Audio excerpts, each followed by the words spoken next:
All right, let's get it. Drive time Thursday afternoon. 7 minutes past the hour, 2 o'clock. How do you like 77 degrees and mostly sunny? The clouds have settled in a little bit this afternoon, but man, did we have a beautiful, beautiful morning on this beautiful Thursday afternoon, this March Thursday afternoon, as we are getting ready to turn our calendars to April coming up next week. And as it is every single day, it's good to have you along for the ride. Spence Checketts behind the mic, Porter Larson behind the glass today, producing the program.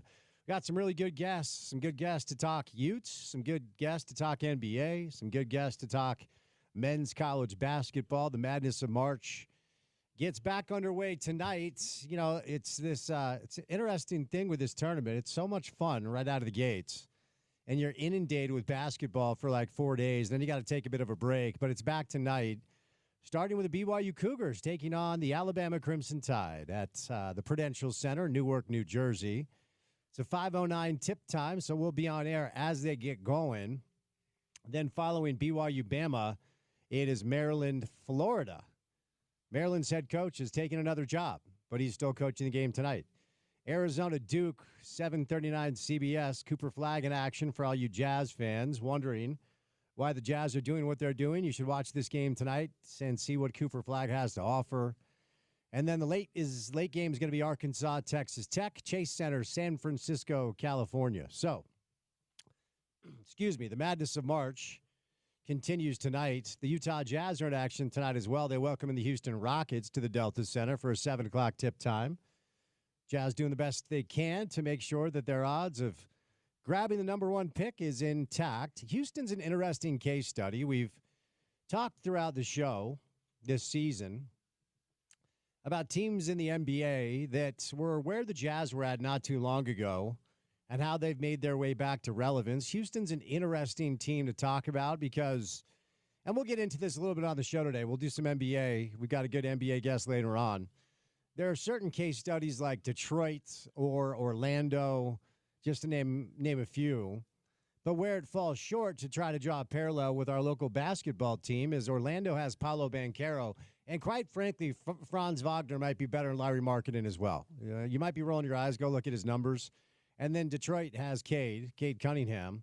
But Houston doesn't really have a franchise type guy. They've got some really good players, some really good young players. They've got a really good coach. They're the number 2 seed in the West right now. They're 1.5 point game. They're 1.5 games ahead of Denver. And then 2.5 ahead of the Lakers and the Grizzlies. Lakers got a win last night. But if you've been following the news cycle, you wouldn't even know the Lakers played because apparently ESPN is now WWE, where basketball players go on dopey shows to talk smoke about other media members, and then that's what we're supposed to talk about, I guess. Kind of a weird news cycle for the worldwide leader. We're their affiliate in the market, so I'll be nice, but it's lame what they've become, is how I'll put that. So, Jazz basketball, college basketball, opening day in Major League Baseball, and it's baseball weather outside, even though it's a little windy, a little cloudy right now. It's still really warm. Yankees and the Brewers going on right now. The Yankees have a 2-1 lead, middle of the fourth. Utah Hockey Club's in action tonight as well. It's a busy, busy night in local sports. It's also an early tip, or an early drop of the puck is what I should say. Basketball in the mind. Utah's taking on Tampa Bay. Tampa Bay's a really good team. Hockey Club clinging to the potential of qualifying for the wild card. I've been talking about it now for a few weeks. Not sure that it is going to be a reality this year, but nonetheless, it has been a lot of fun to have hockey in our market. So, a lot to do on the program. Real Salt Lake takes their act on the road to Allianz Field in Minnesota. See if they can get a result on the road. We're still awaiting word as to whether or not reinforcements on the way. Namely, number 9. They need help up top badly. Pablo Mastroeni on the show yesterday, and we talked about that dynamic. Pablo dropped the timeline of like 4 to 5 days before we could hear some news about the hockey club about this. I've got the hockey club score in front of me, about the soccer club, about RSL adding some reinforcements. So if anything comes down, of course, while we're on air, we will bring it to you on this busy Thursday afternoon. Good guest list. Ute fans right out of the gates. The athletic director for the University of Utah makes his triumphant return to the program. His name is Mark Harlan. He'll be our first guest today on this Thursday afternoon. We go from the AD to the voice the voice of the Utes, Bill Riley, stops by. We'll do some spring football with Riles. We'll do some Big 12 Pro Day as we are less than 1 month away from the NFL Draft. Latest on the NFL Draft rumors with some signings that could throw a little bit of a monkey wrench in things, namely Russell Wilson to New York. But we'll bring Bill in today to do a little football and some basketball. Then an hour-long conversation with Richard Smitty Smith, 40 years with the Jazz front office. We'll do some college basketball. We'll do some draft. We'll do some Jazz. We'll do some NBA with Smitty on the program today. As we are often want to do on a Thursday afternoon, we'll bring in our friends Garrett and Preston Handy from the law firm of Handy & Handy for the latest in the legal side of things in the world of sports. So that's what we do pretty much every Thursday. So busy show. Good to have you guys with us. We'll go Mark Harlan, Bill Riley, Richard Smith, Sports Court. Me, Spence Checketts, all of you, the great listeners, and Porter Larson producing the program on a Thursday afternoon. It's always weird. You know, the Thursday and Friday of the NCAA tournament are insanely entertaining. It's jam-packed, wall-to-wall hoops, morning to night. Then you get, games over the weekend. Then there's this, 4 or 5 day break. But the madness begins again tonight. Are you ready for it? I think tonight's going to be – I think we have 4 really good college basketball games tonight. I know this is a me problem, and I say it when we talk about, hockey intermissions. I say it when we talk about the kind of weird 4 days between the NCAA college football playoff that they made. But I'll say it again here. The time off really hurts me as a sports fan. I think that they could bring it together just a little bit. I know it's a lot of basketball. I know it's a lot of hoops. But, I'm more than ready for the Sweet 16. It feels like we've been waiting a year for it. Yeah, it'll be fun tonight, and we'll see if BYU can get it done. They're going to be the first game right out of the gate. So BYU-Bama tonight. But like I said, I think we have 4 really good college basketball games tonight. So let's get into it. Mark Harlan will be our first guest on this Thursday afternoon. But before we catch up with the AD himself, courtesy of our good friends at Prize Picks, it is time now for your opening tip. Welcome to The Drive with Spence Checketts on Utah's #1 sports talk. Now into the studios of ESPN 700 to set the scene for the show. The opening tip of The Drive is brought to you by Prize Picks. Use the code ESPN 700 and run your game with Prize Picks. Springtime is here. Baseball season officially underway. It is opening day right now. The Yankees have a 2-1 lead over Milwaukee, bottom of the 4th at Yankee Stadium. So it's underway. Don't miss your chance to add your favorite players from the Diamond in your Prize Picks lineup. Whether it's strikeouts, RBIs, first inning runs, take your pick of more or less for your shot to win up to 1,000 times your cash today. On Prize Picks, you can mix and match player projections from different sports. Combine your favorite baseball players with players from basketball, hockey, esports, and much, much more. Here's the deal. Really easy to use, okay? So we'll use tonight's Jazz-Rockets game as an example. They'll ask you Walker Kessler more or less than 11.5 rebounds. Alfred Sengun more or less than 18.5 points. Check the lines, but that's as easy as it's going to get. If you've ever been curious about how to maybe make a couple of ducats on betting on sports, you don't have to worry about the over-under. You don't have to worry about the spread. You just pick more or less on 2-player stat projections to potentially win up to 1,000 times your cash. Now, they're giving you free money. All you have to do is download the Prize Picks app today. Use the promo code ESPN700 to get $50 instantly after you play your first $5 lineup. So download that Prize Picks app today. Use the promo code ESPN700 to get $50 instantly after you play your first $5 lineup. Prize Picks, run your game all season long. The madness of March returns tonight. It is time for the Sweet 16. BYU has the record as far as college basketball history with 32 NCAA tournament appearances without making a Final Four. Now, is this the year where they can break that? Honestly, no. And it's not about tonight. It's more about what they would face should they win tonight. If BYU is able to get by Alabama, then most likely they are going to face Duke in the next round. So I'm not knocking on BYU as far as my belief as to whether or not they can win the game tonight. I actually think they can win the game tonight. We'll give you picks before we sign off air. I'm not saying they're going to win the game tonight. I'm saying I think that they can based off of recent form. Now, Alabama, the Crimson Tide, they're a 5.5-point favorite tonight. And the line's been a little bit interesting to follow because it opened up at 5.5 and it moved on 2 separate occasions towards BYU. And for about 24 hours or so, it was Alabama minus 4.5. And then it shot back up, which is interesting to consider. So it has settled as of now at 5.5. We'll see if it moves prior to the start of the game tonight. The over-under is 176.5, which is a massive number for a college basketball game. So Alabama, number 7 team in the country, BYU, number 17 in the country, Sweet 16 tonight. So as far as the way these two teams match up, it's kind of interesting because they're very similar. And Alabama is also very similar to Wisconsin, okay? So if you're a BYU fan, that should give you some hope. It should give you some faith. This is not a Houston Cougar physical, we're going to beat you up and we're going to guard you 94 feet. We're going to bring pressure, and we're going to make your guards, break pressure and dare them not to turn the ball over. Alabama wants to get up and down the floor on offense. They're the number 1 team in the country as far as pace goes. Nate Oates is a really good coach. He's been in the college game for a long, long time. And Alabama was in the Final Four a year ago and returned a grip of players that were on that team, namely their two-headed monster that you need to get to know if you're a BYU fan. Mark Sears, the easy comparison for Mark Sears is Jalen Brunson, because Mark Sears is a left-handed point guard that's very ball-dominant, and Alabama runs basically, I was looking at this morning, basically all of their half-court sets is with Mark Sears having the ball in his hand as the primary initiator and decision-maker. And he's a really good ball handler. He's an excellent passer. He's first-team All-American.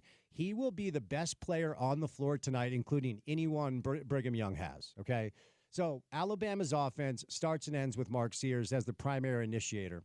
But they also have a player named Grant Nelson who had some injury issues a year ago. He's been healthy this year, and he's a tremendously skilled big that can step out and shoot it from 3, and he can also handle it on the wing. Okay, so Mark Sears on the year, we're talking about nearly 19 points, 5 assists, 3 boards, shoots 40% from the floor, 85% from the line. He's just an okay three-point shooter. He shoots 33% from 3. Grant Nelson, on the other hand, 12 points, 8 boards, a couple of assists, 53% from the floor, 67 from the line, 27% from 3. And then they've got 4 shot makers from the outside. They're like BYU this way. They want to shoot the 3. Now, one of the dynamics of this game that's going to be interesting is the defensive metrics will ultimately favor Alabama overall, but not by much. And if you kind of sort the metrics on basketballreference.com to favor BYU over the past 12 games when they're 11-1, BYU's defensive metrics lately are actually superior to Alabama in one category, which is the outlier here that could be interesting. So outside of Sears and Nelson, Aiden Holloway is a knockdown shooter. He shoots 42% from 3. They bring the Chris Youngblood kid in off the bench. He shoots 40% from 3. They want to spread the floor with Mark Sears. They do a lot of 1-4 flat and a lot of pick and roll, a lot of isolation, and let Mark Sears and Grant Nelson create. And then they've got a bunch of shooters that they can kick out to and guard the 3. Alabama, here's your outlier on defense, though, which is interesting. Alabama is the 28th best defensive team guarding the 3 in America. BYU, last I checked, 228th in the country. BYU does not guard the 3 that well, okay? So when you look at Mark Sears and Grant Nelson, it's going to be interesting to see what Kevin Young decides to do with those matchups.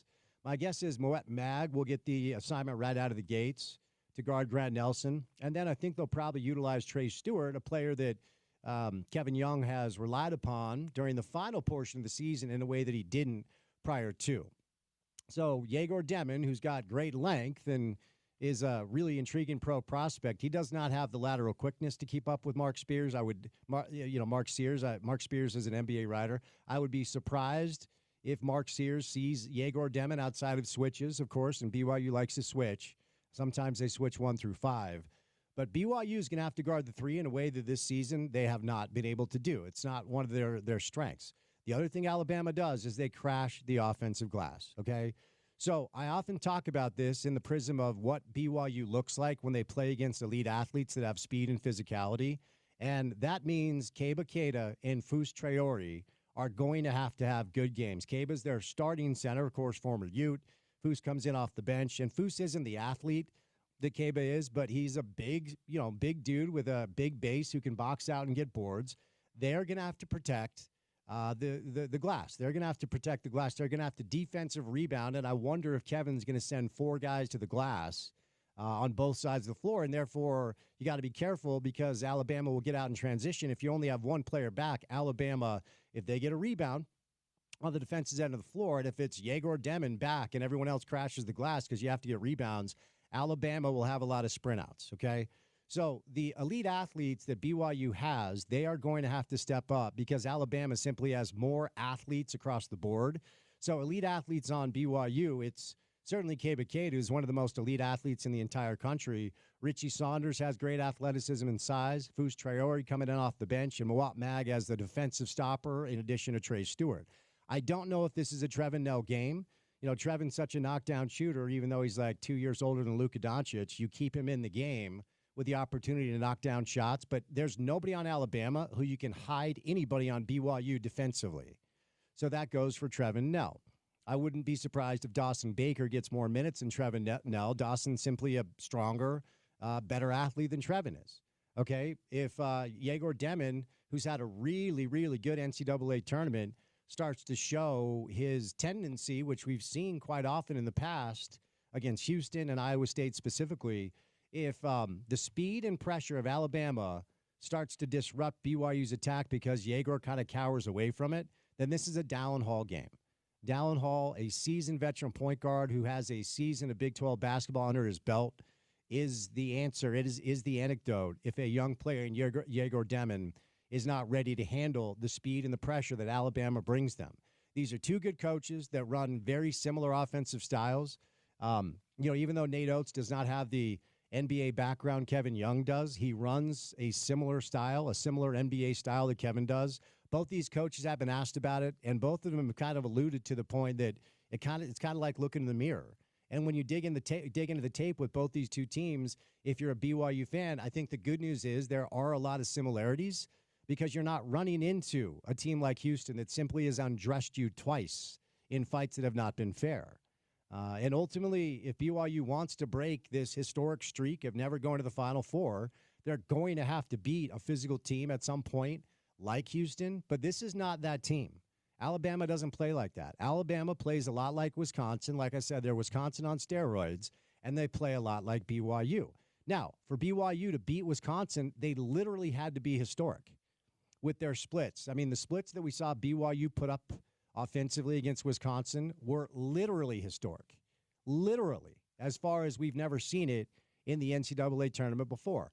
Over 49% from two, over 46% from three, over 93% from the line, putting up 90 or more points with 11 or fewer turnovers and 20 or more assists has never happened. And you needed every point because you only won by 2, okay? And let's make no mistake here. Alabama is a better team than Wisconsin. They have upper-class leadership. They just made a run to the Final Four a year ago. So if BYU had to make history to win by 2 over Wisconsin, I have a hard time seeing them winning tonight. But it's the NCAA tournament. Players get hot. Players sprain ankles. You never know. And if you're BYU, you certainly have enjoyed this run, and we'll see what they're able to do against a really good Nate Oates-coached Alabama Crimson Tide team tonight at 5:09 Mountain Time on CBS.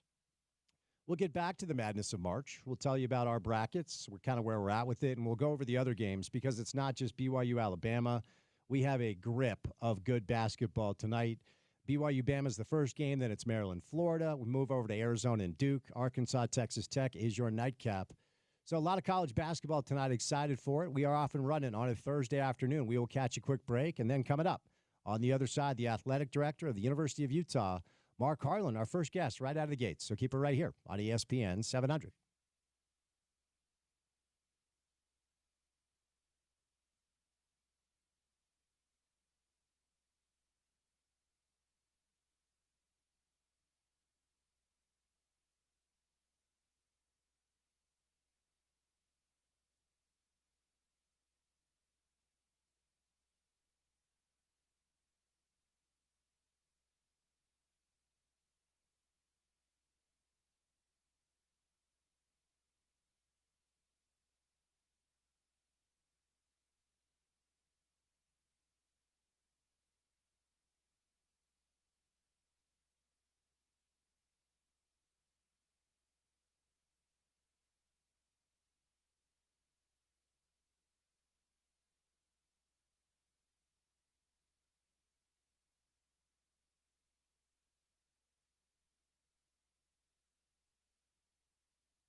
Well, if you listen to the show, you know by now, once I start a bit, I can't quit it. So we can't quit the bit with Mark Harlan, athletic director from the University of Utah, making his triumphant return to the radio program on this beautiful Thursday afternoon. Mark, how are you, sir? Thank you for the time.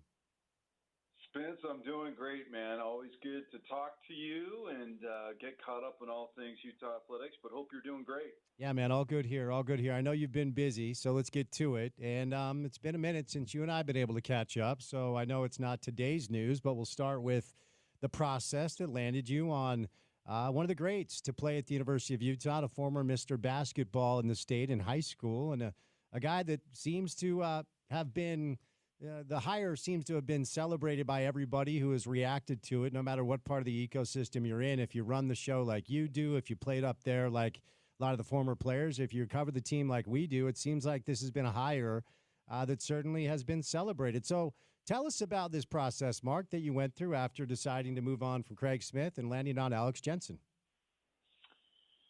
Yeah, it was something that kind of has evolved over time. You know, it was getting to know Alex, you know, prior to even the last time we discussed about this possibility. You know, I'd gone to breakfast with him a few times when he was working with the Jazz, and just really enjoyed being around him. And just a great intellectual thinker, and just fun to, you know, have him walk me through the time that he was here. And so just always kind of remained in that kind of contact with him. And then when I elected to make a change here, obviously it's not hard to figure that he's someone that I, you know, very much wanted to dig in with. And we were able to connect early on in the process, and I could see his excitement for the opportunity. I walked him through, you know, you got to catch him up in all the things college athletics that are going on with, you know, this transition from the NIL to revenue share, walk through what that looked like.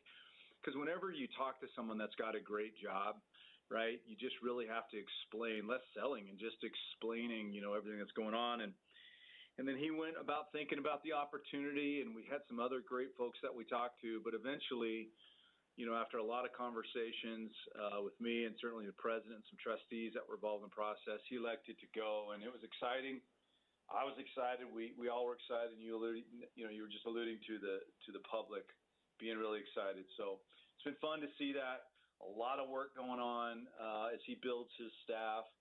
At the same time, we have Josh, who's just done a remarkable job as the interim head coach, getting our team ready to go down to Vegas on Saturday to start that tournament on Monday. Matter of fact, I was just down at basketball practice checking in with everybody. So a lot going on, a lot of work, but a lot of really good work as well.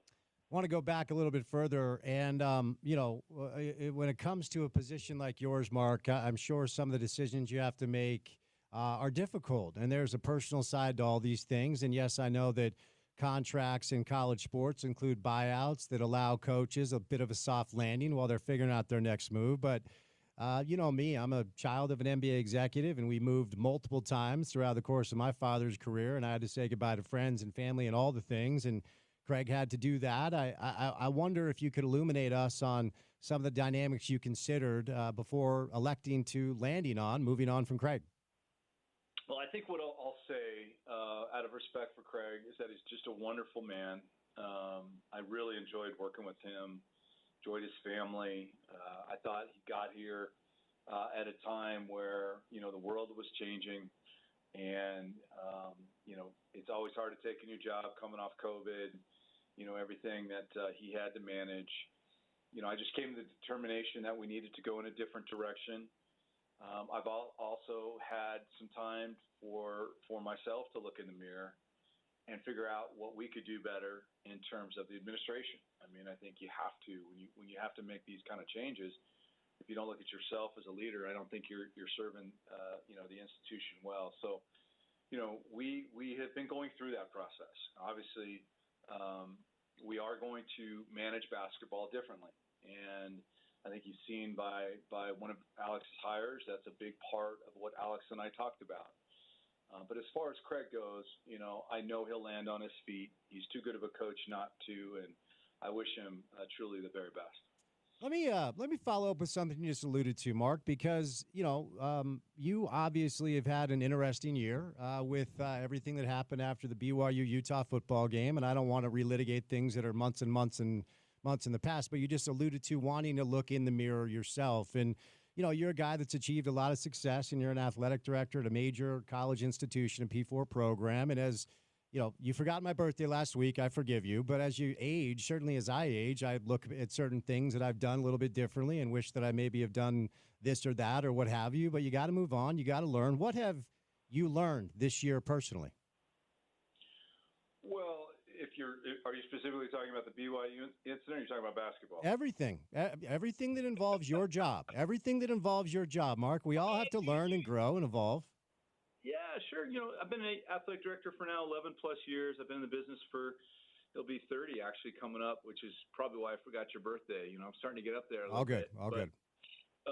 I think you always learn and you try to grow from the good, from the bad. I mean, you go to back-to-back Rose Bowl games. That doesn't mean we're doing things, every way that we should in my job and anybody's job. You always have to grow and figure out different ways to do that, especially in this environment that we are in, where it's just different, right? I mean, this job, along with so many others here and elsewhere in college athletics, have dramatically changed. I mean, I'll put it as simple as this. Our compliance department are the people that negotiate our contracts over here. Now, think about that for a second, right? That's our compliance office negotiating contracts for student athletes. It's great, right? You got to evolve. You got to do something differently. But I think for me personally, I would say after the BYU incident, it was a time to reflect, because I think that obviously I have such great respect for Kalani and Tom and everything that they do. I didn't say the right thing. And I've said that since, and I continue to mean that. So you learn and you grow. How do you handle stress? How do you handle things that don't go your way? It's all the things that you got to learn in your role. So I think I've grown from it.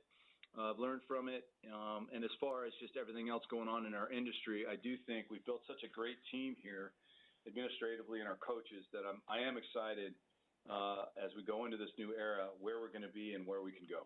Yeah, Mark, and we all deserve grace for moments that we wish we could have back, and we all have those moments. So, I know you understand the spirit of the question, and it's an ever-changing landscape, and you're under a lot of pressure, and sometimes pressure can cause us to say and do things that we wish we would not have done. So I wonder, though, I'll stick with this theme for a little bit. When you went through the process of hiring Alex, what did you learn from the process you went through last time around that landed you on Craig? Yeah, I think I was probably a lot more open to NBA background. I think if you look at how much things have changed, and you've got locker rooms with different pay scales, and how you distribute funds, that's something that someone like Alex has tremendous experience with. Every night, including his experience in the G League. And so you take that combined with his incredible acumen in what he runs in basketball, defensively, offensively, and just who he is as a person, much less the fact that he wore the colors here, which is a great additive. But I would suggest even if he didn't, he'd be an incredible candidate here. So you throw all that together, and I think that he just made perfect sense for where we're in. And as we talk 3 or 4 times a day, which we've been doing as we build the team together, the folks that are around him, that's a real key thing that we're looking at. Those folks that have just really a mixture of experience. I think you're going to see less people on the bench, because I think we're going to really look at just extreme quality of everybody that is sitting next to him. And quality and quantity don't mean the same thing all the time. So we're just, like I said, we're willing to try different things to turn this thing around and head in the right direction. Were you, and I don't want to imply that last time around, after you were looking for Larry's replacement, you were not open to former Utes, and I'm not implying that at all, but were you more open to that dynamic this time around? Yeah, I mean, certainly was open to it last time, but I think now way more assured that this can work, right? And I just, again, the experiences of where we were 4 years ago and where the game is now, it has literally changed, not just, a little bit, but a lot. And the portal's different now. The money that's involved, and so much more believing that someone with this type of background can be very, very highly successful. You referenced something earlier, and, I've known Alex and his wife, Natalie, for a number of years, and I know that they were happy in Dallas. And I know that Dallas very much liked Alex, and I know that they very much wanted him to stay. So, to your point, this was not a guy that needed a job. This was a guy that had a job, and this was a guy that had been in pro basketball for a number of years. And I honestly thought and still wonder at some point, and hopefully Alex coaches Utah basketball for 25 years. I always thought he was an NBA head coach with how much I saw him develop players and how impressed I was with his communication style. But did it make it a little bit more difficult to kind of make the sell? And was there a little bit of a push and pull because he did have a good gig and they lived in a place that they liked? Well, when you get a chance to talk to him, I think that he's better served to answer that. I just think you nailed it when you're talking to someone that has a really good job and a great situation, and he really liked living in Dallas, and he really liked Jason Kidd and the folks there. I just think that when he was able to process how things were changing here, in terms of rev share and how that would work, and I explained to him how we were going to do that, and the money that he would have, which it's not everything, but it's extremely important. When he had a chance to talk to President Randall and his incredible support of athletics, I think it just all came together for him. Again, you'd have to ask him directly. I think there was a series of things. But what I love talking about him, and I've always, with him, I should say, and I've always enjoyed this with him anyway, but in this particular instance, it was just how thoughtful he was, the kind of questions that he asked. And because I think with Alex, what is probably a little undersaid is he is extremely competitive. And he wants to come here and win. And he's really serious about it. And he's very strategic in his thinking about it. So once he believed everything kind of lined up, he strongly believed it was time to come home. So, of course, whether it was Alex Jensen or whether it was the ghost of Rick Majerus or Phil Jackson, it doesn't matter who the candidate was, Mark. I'm sure they all would have asked you the same question, and that is, what is the financial infrastructure of the program? What is what are the economics surrounding what we're able to do based off of how I can pay players or how I can pay staff? Where are we at with boosters? Where are we at with the Crimson Collective, et cetera, et cetera? My takeaway is simply because Alex took the job, he must have liked the answers you gave him. Can you shed any light on those conversations? Yeah, well, I think the key thing, and we're going to do some town halls on this for everybody in the community that wants to engage with us on this, because it's a complicated time, but quickly on your radio show, July 1 is another monumental day in the history of college athletics. When the settlement's approved, and by all indications it appears it will be, we'll find out sometime after April 7th, then everybody gets to that cap of $20 million. I think we've talked about this before on your show. So what I explained to him is how we're going to handle that cap. We're certainly going to be at the full amount for the University of Utah Athletics that's allowable with the settlement. And obviously our two major revenue sports are going to get a majority of that money based on what the settlement's all about. So, I walked through that number with him. We're not, going to go public with that just yet, but I walked through that number with him. And then I also explained this interim period between now and, July 1 is a period where we can call it the Wild Wild West. You can call it whatever you want, but it's this period that we've kind of been in. And so we still can work with the Crimson Collective until we move on from that model. Again, always forever grateful for the Garfs for setting that up for us. And so we have the combination of pretty healthy revenue share number after July 1, and we've had some unbelievable people really lean in, some that have been leaning in. I mean, this narrative that we didn't have anything is just false. We've been pretty healthy. We could always be healthier, I admit that. But so we've got a combination of the two for him to build this roster going forward, and he was really excited about that. And where our revenue share number is going forward in the Big 12 is very healthy. So there are several wealthy folks who have gone on record publicly, whether it's venture capitalists, private equity. I think it's Mark Lazary who talked about his desire to potentially buy into college football programs specifically, where we'll use a hypothetical. They write you a check for $500 million or whatever the number is. And in exchange, you sell them 49% of your football team. Then you have $500 million to play with. And then they own, a good portion of your properties. And once college football moves into whatever it's going to move in and nobody knows, then obviously they're going to make a lot of money. Is that anything you guys have considered up at the U? Well, I'll tell you what I've said on this matter before is if we're not looking at anything that makes sense for us, then we're not doing our jobs. Certainly coming into the Big 12, Commissioner Yormark has brought forward opportunities in private equity for the conference. Different folks that would come and invest. Some are operators, some are not. But, learning about that has been great. Whether or not the Big 12 decides to do some of that will play out over time. But it's also allowed Taylor and I to consider, what would that look locally? And so, as we talk today, no one in our space has gone that direction because it's very, very complicated, right? We're state institutions, and how would that all work, and et cetera, et cetera. But when you go into a situation where you're going to have to now use 22 to 29% of your revenue to student athletes, you have to start thinking differently, and you have to start doing things differently.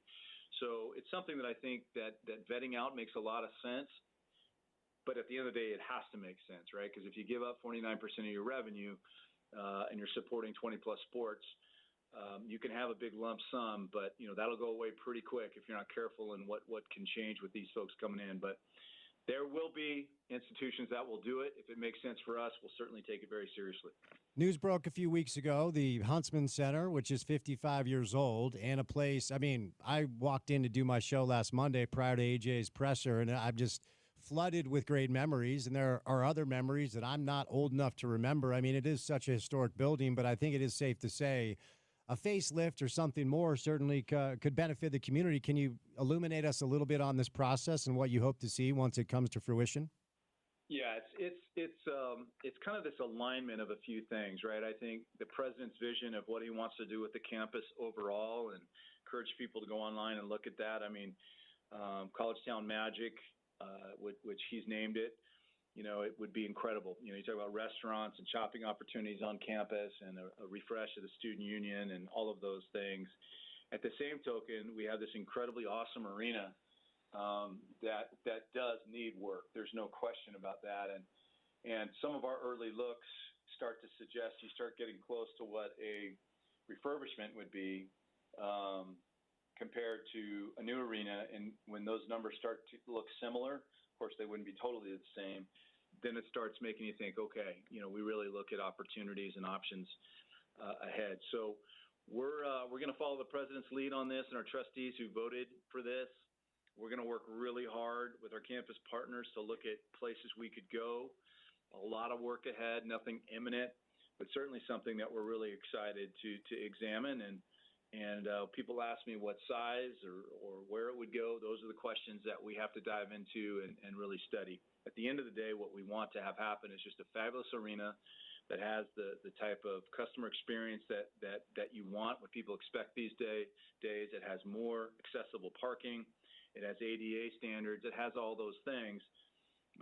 At the same time, provides the very best student athlete experience to compete here, along with fans that come. So that's the work that's ahead, and we're really fired up about it. So I've known the name Wes Wilcox for a long time. And when Pete Thamel reported this as a possibility, I went, oh, wow, that would be a big hire. Wes is very well respected, been in the NBA for 20-plus years. He's filled a myriad of different roles, including being the general manager of an NBA team. He hired Alex in Cleveland to run the G League team.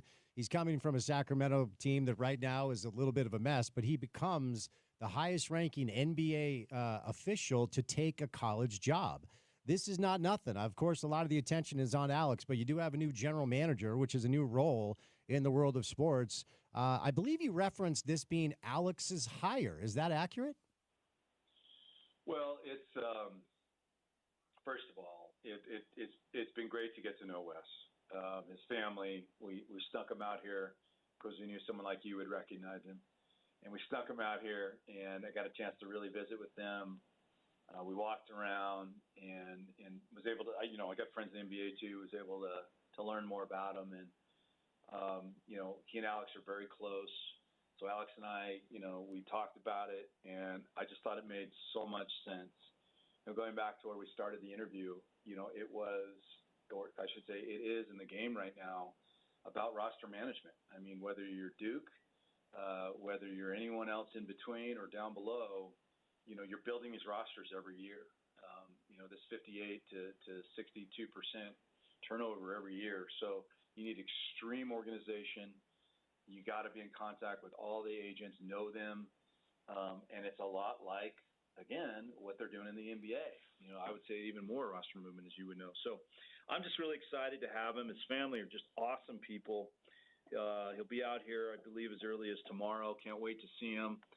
And give Alex so much credit for, the fact that he's got these kind of contacts, but most importantly, that they want to work with him because of the kind of person Alex is. So it's just great for the Utes when we got the word that he was coming.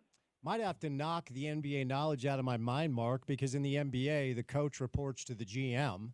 How does this work with your hierarchy? Do they both report to you? How's this going to work? It's a great question, man, because you're seeing more of that, right? Like at USC, the general manager there has got the joint report to Lincoln and to Jen, my friend, the AD there.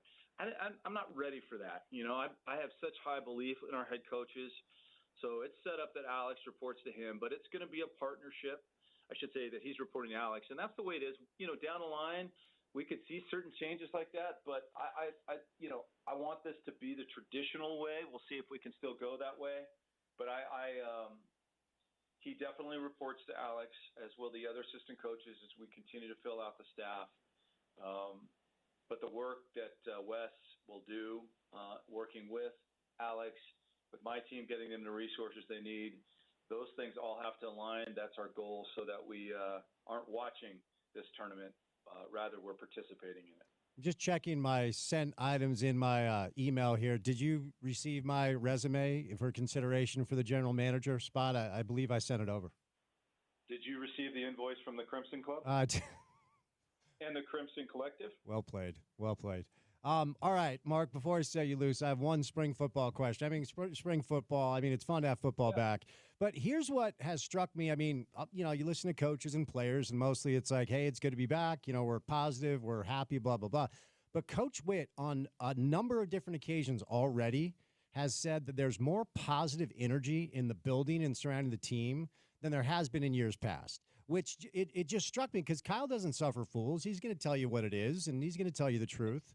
I don't know if that's an indictment on anyone or anything or the teams in the past. Maybe it was the ambiguity of quarterback and all the health issues. But what do you make of Kyle saying on multiple occasions already there's just more positive energy in the building?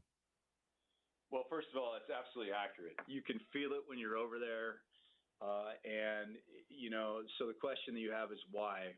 I could guess, and that's all I can do, is that the season was hard. It was a slog. It was filled with injuries and close losses, and just wasn't us.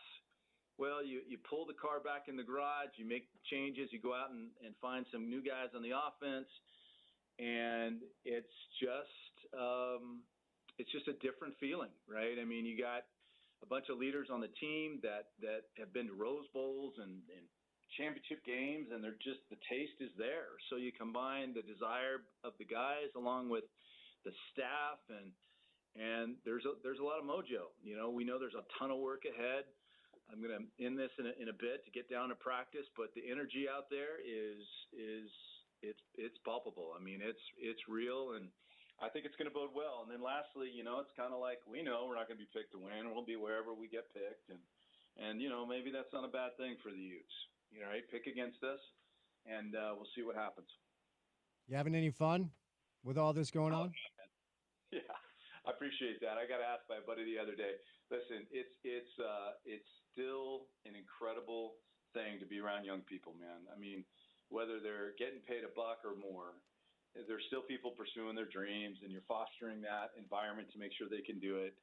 I'd say the best moment I've had is when we got word about our 95% graduation rate. That despite 2 years of transferring in, transferring out, and this money going there, we're still graduating these incredible people. And I think that puts us right up there, first or second, with public schools in the country. And So that's cool, right? That's the kind of stuff that when you call it a day, that's the stuff you lean on. So still loving it. Great energy here, and can't wait to see what happens next. All right, before I set you loose, you alluded to this earlier, and a assistant coaching hire has been made. Rafael Chilius, who's very well known in both pro and college basketball circles. Of course, a lot of rumors about Andre Miller as a Gen Xer and a Ute student in the 90s. You bring Andre into a gym, you get instant credibility. You referenced the process of filling out Alex's staff. Last question for today. Where are we at in that process? Yeah, he's, now that I think that Wes has been secured, Alex can now get on to the rest of the group, which he's working on. He's, as I mentioned earlier, he's kind of not just looking at a typical model of kind of what a lot of folks are doing. He's more looking at what's going to work best for him and what he thinks is going to work best for our program. So he's working really hard. Like I said, I'm on the phone with him all the time. He's got incredible contacts, not only locally here, obviously, but all over the world. So, I anticipate, as we've done over the last week or so, we'll have more names coming, whoever they might be. I want to protect the process. But what's great is watching how thoughtful he's being, what he truly believes we need going forward, and I have no doubt he'll come up with some great guys. Mark, thank you, sir, for the time. I always appreciate it. If we can be of any assistance over this way, please let us know, okay? All right, Spence. Thank you. Say hello to Porter for me. Will do. See you, buddy. Porter, Mark says hello. Hey, Mark. All right. Mark Harlan, Athletic Director, University of Utah, brought to you today by IFA Country Stores. All right, any drive to the basket begins with the first step on the court. That's the ultimate power move. IFA's Step 1 Crabgrass Preventer and their lawn food is the first choice to give your yard the healthy green look you admire. The neighbors will be green with envy. Shop IFA online at ifa.coop or stop by one of their neighborhood stores today. All right, special thanks to Mark Harlan for his time today. Every time Mark comes on the show, I wonder if he's ever going to come on again. Do you think we did okay? I think so. All right. I think, yeah, no. I think that you do a good job of towing the line. I think he had to go, but that was about it. No, he definitely had to go, but, we're not just going to talk about graduation rates. There are a lot of things that need to be discussed, so hopefully he understands that. I think that he does. Good graduation rate, though. 95%. That's great. All right, 1 hour down, 3 hours to go. We go from the AD to the voice, Bill Riley, on the other side. Don't go anywhere. Keep it right here on ESPN 700, 92.1 FM. We are proud to be part of Utah's ESPN radio network.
We got Smitty live in studio for an entire hour coming up in just about, well, I'll call it 25 minutes from right now. Special thanks to Mark Harlan, athletic director from the University of Utah, stopping by in the first hour. We go from the AD of the Utes to the voice of the Utes, Bill Riley. Thursday afternoon. Riles, happy Thursday, buddy. How we doing? Sorry about the downgrade, Spence. Not at all. You had the big boss on. That's good. I'm tough act to follow here. Not at all. Not at all, Riles. Always good to have you on. You know, I realize I've never asked you the following question. What landed you on Where the Streets Have No Name on your for the intro for your show? Well, we had that intro together for years. I've just never asked you the question. It just dawned on me. Well, I love U2, big U2 fan, and it's one of those. It's got a great build up, so you could, it's kind of a build into the show type. You can play some highlights over it or voice track stuff over it. So it was one of the few songs that had like a decent build up to it. Plus, I always liked the song too. So no, it's a great song. There's no doubt. There's no doubt. You've seen U2 live, yeah? I've seen them 7 times. Well, don't be that guy, Bill. You don't have to brag. I've heard you talk about seeing Dave Matthews Band like 15,000 times. You know what? It's funny you bring that up. When I was young, I thought it would be cool to be the guy that's seen Dave a million times.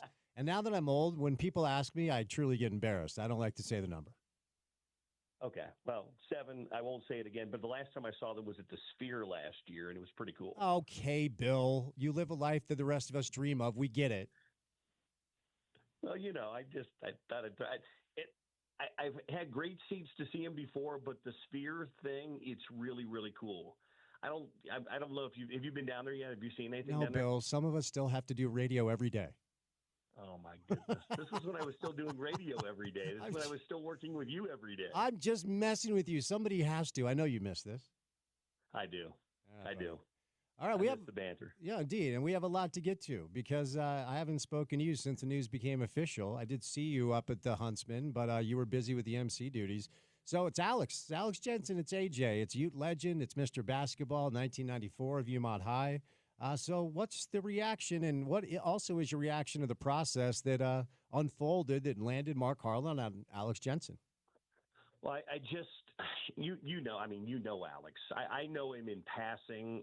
We know of each other, and we chatted a little bit, and we had a chance to sit down. But you've known him for a long time, Spence. He checks all the boxes of what you want, both as a basketball coach, but as a representative of a school and a university. And then when you factor in the guy is from the state of Utah, he's a legend at the school. He ties to the golden years. He ties to the greatest coach in school history, and he wanted to be a head coach, and the opportunity presented itself. Everything fits. The boxes all check here for the Alex Jensen hire. It's a slam dunk for this program. It may not have been a slam dunk if Marquette wanted him or if Villanova wanted him. There might have been, but for here and for now, everything checks, both the basketball side of it and the non-basketball side of it. So I think it was a really easy hire for Mark to make. And the fact that I think Alex is ready to make that jump now, too, makes it even better. And I think because of where he's been and what he's done on the pro level, and because of the way collegiate athletics is becoming so much more a pro game, I think it's a great hire on that side of it, too. And I think the 2 hires you've seen him make, from Rafael Chilius, who's got so many ties to both the NBA, college, and high school, and then the hire yesterday of the general manager, to me, I think Alex has had a plan in mind, and I think he kind of knew what he wanted to get accomplished when he took this job. So I asked Mark this question when he joined us last hour. I wonder what you believe or perceive to be the main difference between, because we know, and it's really no secret, that after Mark elected to move on from Larry, he did speak with Alex before landing on Craig. And this time around, there are a lot of differences on both sides, quite frankly. It's not just the differences on Utah's side. It's the differences on Alex's side, who probably did the calculation and said, there's a chance that maybe I'm not going to be an NBA head coach, even though I think he'd be a damn good one. What do you think the differences were this time around that ended up with Alex getting the gig? Well, 4 more years of experience on Alex's side. But I think go back to what I just talked about a minute ago, the way the college game has changed and evolved, the way that it's now much more a pro hybrid than it is the college game that you and I grew up with. And I think Alex's experience in that world, both in the D League, now G League, obviously, and in the NBA, I think it lends him even more so to today's game. I just think that the college game has gotten so much closer to the game that Alex has been coaching for the better part of, the last 17, 18 years, that I think it would have been a good fit. I do. I think he would have been a good fit 4 years ago. But I think now even more so with his experience, it makes all the sense in the world. There's a lot of conversation, a lot of which has happened on this little radio program about people in the community believing that former Utes need to be the answer almost across the board. Now, we'll get to Wes Wilcox, and you reference Rafael Chilius, neither of who are former Utes. And, Mark was good last hour to kind of illuminate us on the process that's going on to fill out the rest of the bench.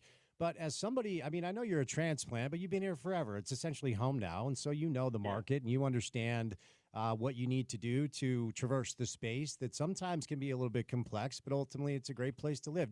Are you one that believes that in order to be on the staff or coach at Utah, you really need to understand this market? No, I don't. I think you have to have people on the staff that do understand the market, but I don't think the entire staff has to. I think you have to have somebody that understands, whether it's an assistant. Alex clearly does, because he grew up here, went to school here, lived in the market even when he wasn't coaching here. But I think people can be educated on that. I didn't know this market, Spence, when I moved here 24 years ago. Isn't that weird to say? Wow. 24 years ago now. But you adapt quickly. And now I know it as well as I think anybody that's probably grown up here, because you've got to educate yourself on that. So I think people can do that. I think if you can find good Utah people to put on your staff, you do that. But you have to find good coaches and people that fit your philosophy. Alex knows what he wants. He didn't really tell me what that was. I kind of picked his brain, and he kind of gave me an idea, but he didn't get into specifics. He did tell me that hiring a GM was a top priority, and clearly he got his GM yesterday. But I don't think that, if you can find guys that have ties to the program, whether they were players or staff members or whatever that might happen to be, I think that's great. But I think in today's day and age, people are a lot more adaptable now than they've ever been. I think our society in general just moves so fast. And if you're successful in life, whether it's as a radio host, a coach, an attorney, a salesperson, whatever that might happen to be, you learn to adapt and assimilate pretty quickly. So if there are some people out there with Utah ties that Alex wants to bring on the staff, hey, that's great. But I don't think that is a prerequisite for joining this. But I do think having somebody that has lifetime knowledge and such a feel for the program, I think that certainly helps. And I think Alex fills that role. But I don't think you have to have a staff full of that. Reference Rafael Chilius, or Coach Chill, as his nickname is on Twitter. Riles is a good nickname, but Bill the Chill? Is there anything there? Can we roll with Bill the Chill? Would Bill the Chill or Will the Chill be better? Well, Will the Chill, wasn't that the third baseman from the Giants back in the day? That was Will the Thrill. Will the that was Thrill. Will Clark, the first baseman, yeah. I will say you're more chill as I think Bill the Chill actually works, because you are more chill than you used to be. Is that fair? I don't know if we can have two guys working in the same department that have the Chill as a nickname. So I think Coach Chill's probably got that over me. Okay, we'll stay with Riles. Who was it when you and Dunny were calling RSL games? Who said they were going to nickname you the Killer Bees, and I had to put an end to that? Was it you? No, I was the one that said we're not doing that. I just can't remember who it was. That just came to my mind. But the reason I bring him up is I don't know him. We've had some guests on the show that do, and apparently like for instance, Sharif Shah, right? Sharif up with the football program is known for his front-facing, outward personality, and apparently Coach Chill is kind of like that. And I don't know him, so I'm anxious to get to know him. But one of the things that I just wonder about Alex, and I don't think this is a bad thing, I want to be clear, but he is introspective. He's a bit of an introvert. If you want the personality, that lies with his bride, okay? That's kind of how it goes. And so I wonder if the fact that Coach Chill happens to be more of like a front-facing, more of, I don't want to say affable. Alex is a sweet guy. He just is more of an introvert. I wonder if there's a little bit of a yin and a yang there, because Rafael Chilius is thought to be more of an extrovert as opposed to the introverted nature of AJ. Well, I think every good staff has to have some different personalities on it. Sometimes you have a fiery coach. You have to have that buffer assistant coach that can kind of be in between there. Alex, as you said, is a very introverted, kind of introspective, a little more soft-spoken guy. Maybe I've only met Rafael once. I met him in the hallway the day he was hired up here, and we talked for about five minutes. But then once I met him, I made some calls around the basketball world, and everybody thought it was a slam dunk hire, from some NBA people I talked to some college people that I talked to. So that might be to your point, he might be that bigger personality out on the recruiting trail. I mean, you've read the resume. You've seen some of the guys that he's both coached and recruited and developed. There's a lot of guys from the UConn days and beyond. Did you, by the way, in high school ever play North Kent Prep? I did not, but I spent a summer at St. Thomas More. And when I was at St. Thomas More, we did play with players that played up there. Like, the prep school scene in Connecticut is insanely competitive. When I was at St. Thomas More, the other guard was Ed Cota, who was a starting point guard at Carolina. So, not consistently, but I'm familiar with the school because a lot of players end up going, because when you go up to Southern Connecticut for prep school, you just can't get any trouble. So I go up there, just play basketball, get your grades up. So it's not uncommon to have tremendous talent besides me up there, playing for those Connecticut prep schools. Well, I mean, you, of course, Ed Cota, all right, he had an okay go of it, but, he coached DeLon Wright's brother, Darrell Wright. He developed a lot of those UConn guys. I think it's a great hire because he's got ties in all places, from the prep school area to the college area to having been he came to Utah from Memphis, where he was a personnel guy. I'm very curious to see, and I didn't hear your interview with Mark because I was tied up with something. I'm, like everybody, I'm just kind of curious to see who some of the other staff hires are here, and where they're at, because, the head coach is one thing, but you've got to surround yourself with a good staff. And if you surround yourself with a good staff, you're going to be in pretty good shape. Are you hearing anything about Andre specifically on his way potentially to be on Alex's bench? No, I've not heard anything different than some of the rumors that you guys have heard out there. I'd heard that he had interest in coming here, but I've not heard anything different from that recently. So there was a lot of chatter about it when Alex first got the job, but I haven't heard anything further from that. So I don't have anything to add to that. I know that a year ago, Andre was very interested in just joining the staff in any way, shape, or form, and that didn't happen then. You would think that there might be an opportunity with, obviously, him and Alex having been teammates, but I've not heard any news on that front. So while I was unfamiliar with Rafael Chilius, certainly familiar with Wes Wilcox. I mean, when I saw the Pete Thamel report, I went, wait, what? I mean, he's been a general manager. He's run an NBA team. He ran the Hawks for 3 years. He was their assistant GM prior to that. He's been a high-level executive and has served a bunch of different roles in the NBA for basically 22 years. Like, Ute fans need to know, like, this is a good hire that signals intent the same way the Alex hire signals intent. I don't know what they're paying him, Bill, but I know what NBA GMs make, and I wouldn't be stunned if this is close to a 7-figure deal. I don't know that. I want to be clear. So I know this is a name that's unfamiliar in the market, but I can promise you this is a good hire with a smart basketball executive. And Mark last hour referenced that Wes will report probably to Alex.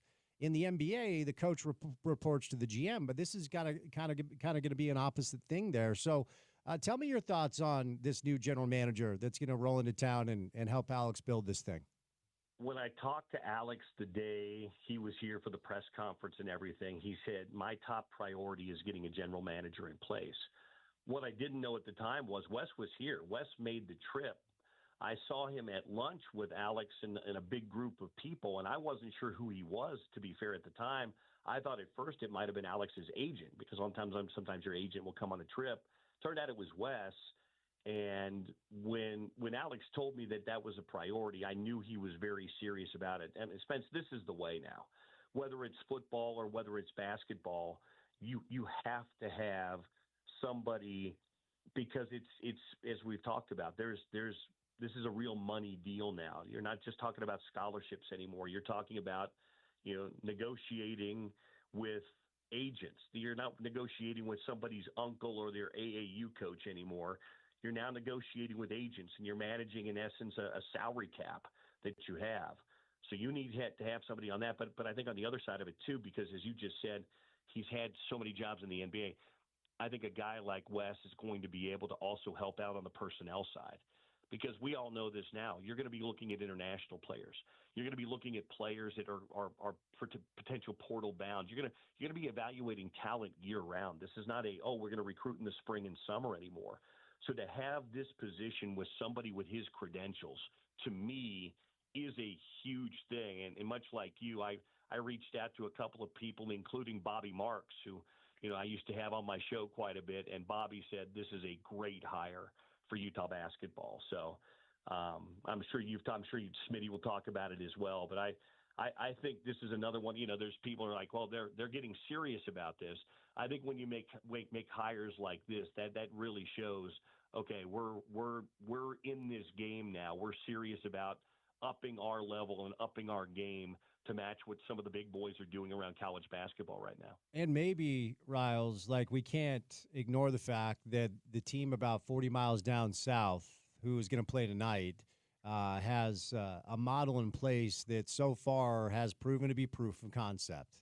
And I don't know, and Mark actually said, and let me repeat this for listeners that missed the Mark Harlan interview. He referenced a town hall that they're going to hold after the House settlement is expected. They're going to learn the details in April, and then July 1st is when they expect to have everything done. Then after that, Mark referenced a town hall he's going to hold to answer more specific questions. But if BYU's paying AJ DeBantis $7 million for 5 months of basketball, and the reports are Cannon Catchings and Yegor Demin are seven-figure players, they're obviously spending a lot of money down south to build a roster, and they're obviously doing it in a way that has shown that it's the right way, at least so far. How much of this do you think is a reaction to what's happening down in Provo? I don't think people have been, you've heard the same conversation. Oh, they've hired a pro coach because BYU did. No, they hired a guy that was a really good coach that's got ties to the program who just so happened to be in the pros.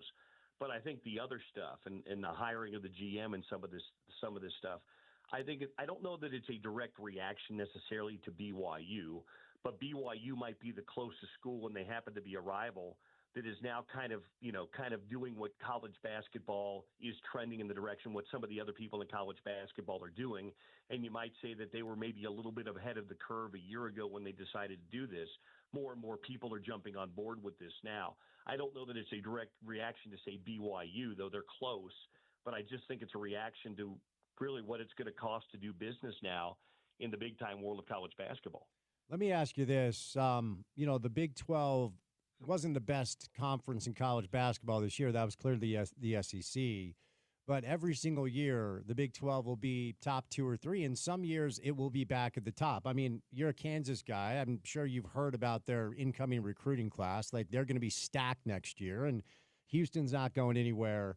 If BYU gets the bulk of their roster back, and I do think they will, outside of Yegor, I think he's gone. They're probably going to be preseason top 15, maybe even higher. And then there's Arizona. I could keep going. And I've talked to a lot of people what's reasonable expectations, in your opinion, year one for Utah basketball under Alex in the Big 12? And I've had a few people say, well, maybe top 6 or 7. Guess what? If you're top 6 or 7 in the Big 12, you're an NCAA tournament team, right? So we don't know who's going to play for Alex. It's impossible to accurately analyze right now. But what's a Bill Riley reasonable expectation year one in the Big 12 under Alex Jensen? Well, yeah, I think, it would be unheard of to go and win the league next year, but who knows? I think we'll have a better feel for this when we see how they fill out the roster. But, I think it's realistic to say, and we've seen other teams do this, Iowa State did it with TJ Otzelberger. If you're able to identify the right talent and bring them in, you don't have to have 10 all-stars in the first year. Okay, what you need to have is 2 or 3 difference makers to go with a good core of guys. And you have 2 or 3 difference makers. And to be fair, Utah hasn't had a lot of difference makers in the last couple of years. But if you could find a couple of those guys to go with a good core, that's what BYU has. BYU has. Yeah, I'll be honest. I mean, Yegor Demon, if he's drafted as a lottery pick, it's on potential. He's had games where he's looked very much like a freshman. But Richie Saunders is the star of that team. But what they've found is they found 2 or 3 really good players and surrounded them with a terrific cast. If Utah is able to go out and find 2 or 3 difference makers and surround them with a good supporting cast, to your point, Spence, I don't think it's out of the realm of possibility to say you could be a top 6 or 7 team, maybe 8 team in the league next year, and you could be certainly competing for an NCAA tournament berth next year. All right, Riles, before I set you loose, spring football is an excuse just to talk about football, and it's good for the addicts to get their fix and to be reminded that, yes, football will return and you're going to be okay. So most of the things I hear, like Nate Johnson's fast, you don't say. Like, okay, like most of the stuff I hear reported, I've just kind of let go. But I'll listen to coaches, I'll listen to players, and when something kind of piques my interest and has my antennas go up, I do pay attention. And on more than one occasion, Coach Witt has said there's more positive energy in this building than there has been in a while. And Kyle doesn't suffer fools. He's a straight shooter. He's going to tell you the truth. And to me, that's not nothing. I'm not trying to make anything out of it as far as blaming certain elements in the past, as far as ambiguity of the quarterback position or injuries all over the place. But when Kyle has said on multiple occasions there's just more positive energy in the building than in years past, to me, that does say something, even though most spring football storylines are a whole lot of nothing. Tell me what you make of that, Bill. No, I think I've been out to practice 3 times, Spence, and I'm in that building all the time because that's I split my time between the Huntsman and the football building, and there is a different energy and vibe this spring around the program. Maybe it's just, Kyle coming back. Maybe there's something to that. That's settled down. I think a lot of it has to do with the new offensive staff. Not completely new, but you've got a new offensive coordinator, Jason Beck. You've got a new running backs coach, Mark Atuaya. Micah Simons coaching wide receivers. When you're at practice, it's a different energy and a different vibe than it's been the last couple of years. There's some new play. You've got a new quarterback who's an energetic, big personality guy who will chirp back and forth with some of the defensive guys from time to time. So I think that's a lot of it. I just think there's some newness in there. And again, it goes back. There was nothing wrong with Andy Ludwig's offense or any of that, but just sometimes when you freshen things up a little bit, it brings a little bit of a new energy. And I think we're seeing a lot of that, at least at some of the practices I've been out to this spring. All right, my guy. Appreciate the time. Always illuminating. By the way, who do you got tonight? Do you have BYU or Alabama? Ultimately, I think Bama gets it done. Look, BYU holds the record, 32 NCAA appearances with no Final Four. That's not going to end this year because if they beat Bama, they get Duke. But Alabama plays a lot like they do, and Alabama plays a lot like Wisconsin does, okay? And, BYU needed a borderline historic performance to beat Wisconsin, but ultimately, I wouldn't touch the line. I think it's going to be a great game, and it's going to be a shootout. But Alabama went to the Final Four last year. The Sears kid is an All-American. And BYU, when they have struggled this year, it's been against elite athleticism and speed, and Bama has that. So I wouldn't be stunned. It's a one-off. BYU's playing so well, but I do think Bama wins a high-scoring close game. What about you? I think so, too, but I think it's a game in the 80s, maybe the first team to 90 wins tonight. I'll tell you the team that I love. I saw him in person this year, and I think this is the year for this guy. I think Houston. I think this is the year for Kelvin Sampson. Those guys, I've never seen anybody warm up harder or play harder than that team, and they've got some guys who can shoot it and score the basketball, not just guys that are great athletes. I think they may cut down the net. So I don't know, but there's something about that team that I really like, and I love the way they play. Yeah, I wouldn't be surprised, man. They're really, really good, Bill. Appreciate the time, man. Be good, okay? Talk to you later, Spence. Voice of the Utes, Bill Riley, brought to you today by Love Volleyball. Love Volleyball is back with games on April 4th and 5th at the Bruins Arena. Tickets can be found at loveb.com. All right, Richard Smith live in studio coming up for an entire hour on a jam-packed Thursday drive. It's good to have you with us right here on ESPN 700.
Our next guest is definitely dangerous.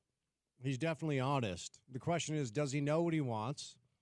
He is Richard Smith. He's live in studio for the next hour. Smitty, dangerous, honest. I know that about you, but do you know what you want? Hey, these are all major questions that people have been asking about me for most of my life. Oh, yeah? This is nothing new. Where are we at today? Hey, by the way, like I thought my so-called intro song was Where the Streets Have No Name, and then I hear Bill Riley gets it, and then I hear, well, this is what we used to use or whatever. And so obviously Porter just elbows me right to the side into the gutter, and he goes with something else, and I got it.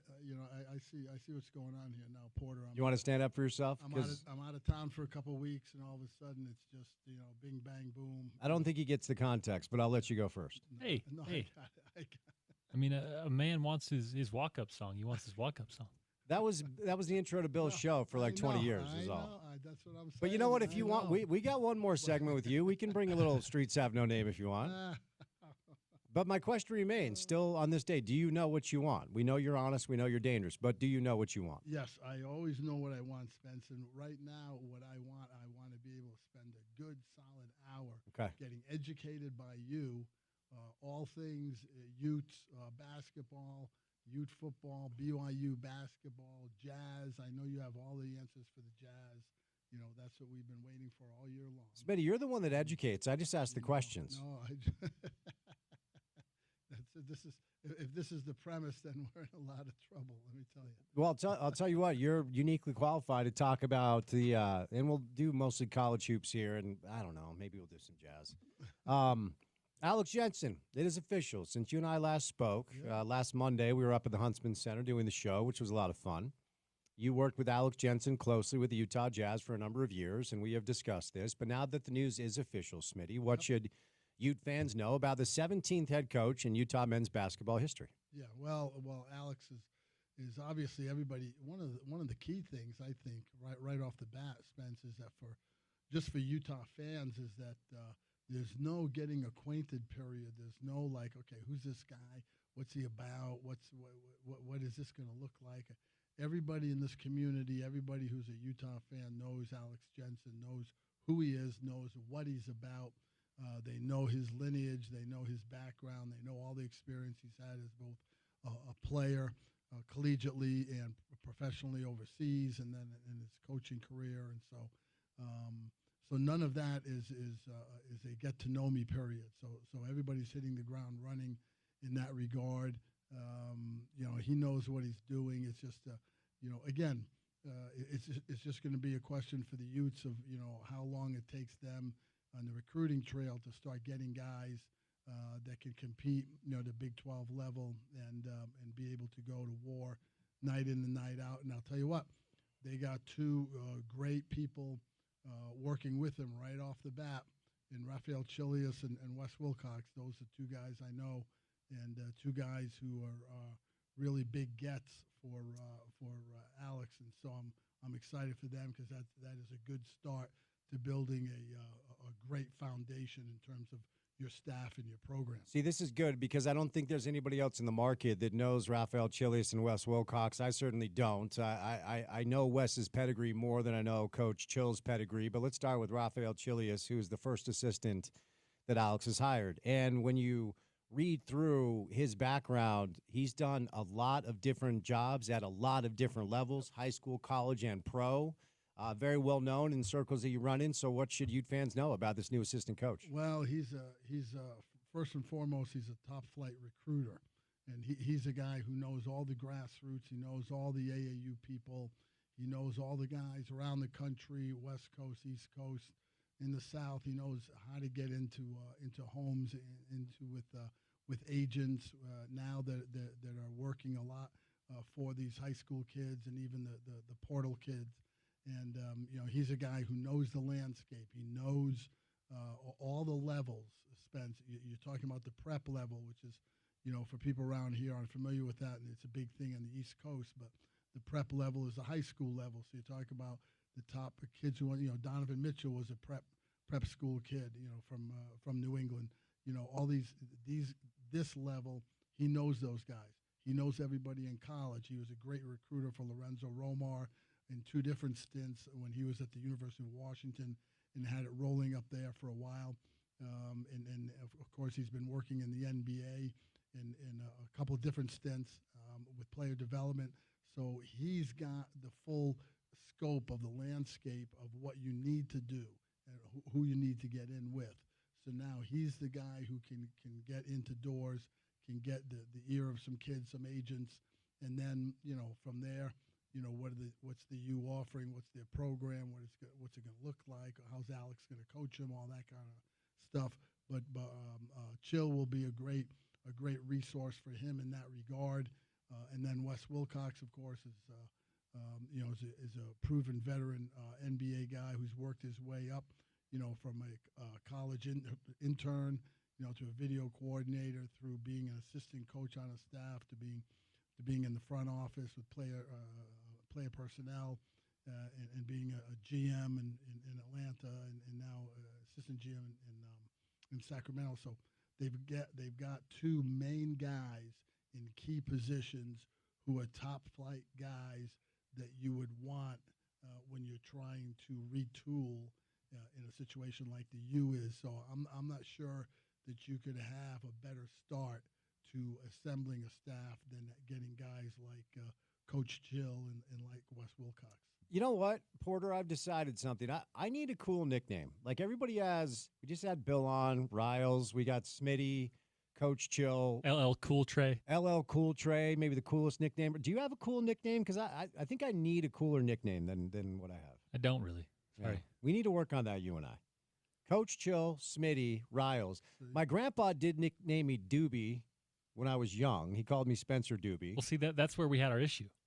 Is because that's literally what my family has called me since I was a baby. Well, okay, so Porter and I have the same nickname, but unfortunately, but Doobie has double meanings. Now, right. my grandfather certainly had no context for what Doobie meant when I got into high school. He was a Mine Doobie did. brother. Yours did? My family called my dad. No one knew his real name. Okay. It was Doobie. Okay. Because when he was a baby, he was wrapped up in a little thing, and his aunt, who they loved, said he looked like a little doobie because he was wrapped up in a white blanket. He was Doobie forever. And Smitty, you knew my mother's father, my grandfather. There's no way he knew what a doobie was. I can promise you that. I have no idea why he decided to call me Spencer Doobie. And then I get in high school. I'm like, you want me to smoke a what? What are you talking about? So, Smitty, we need to work on this. I need a cooler nickname than what I have. I think you guys could easily go around with matching T-shirts that say Doobie 1 and Doobie 2. Like, I think that's something that you guys could roll with. But we could be sued because the Doobie brothers might take issue. Well, you spell it differently. Okay. You spell it Dooby. Okay. You spell it Dobii. So you're an idea guy. I like this. Yeah. You do some trick thing with it. Okay. Let me ask you about Coach Chill's personality, because Alex is a little reserved and he's a little more introverted, and it's not a bad thing. I mean, it just is a thing. So when it comes to kind of that yin and the yang, is he the type of person that's a little bit more front facing than Alex tends to be? Yeah, and Coach Chill is he's a great gregarious person. He's an outgoing guy. That's how you get to be able to be sustained in this business, if that's what your niche is. Being able to get into homes relative to recruiting, being able to get relationships and sustain them with agents, with coaches, in the grassroots level. That's what he's been able to do, for a long, long time. He's well known.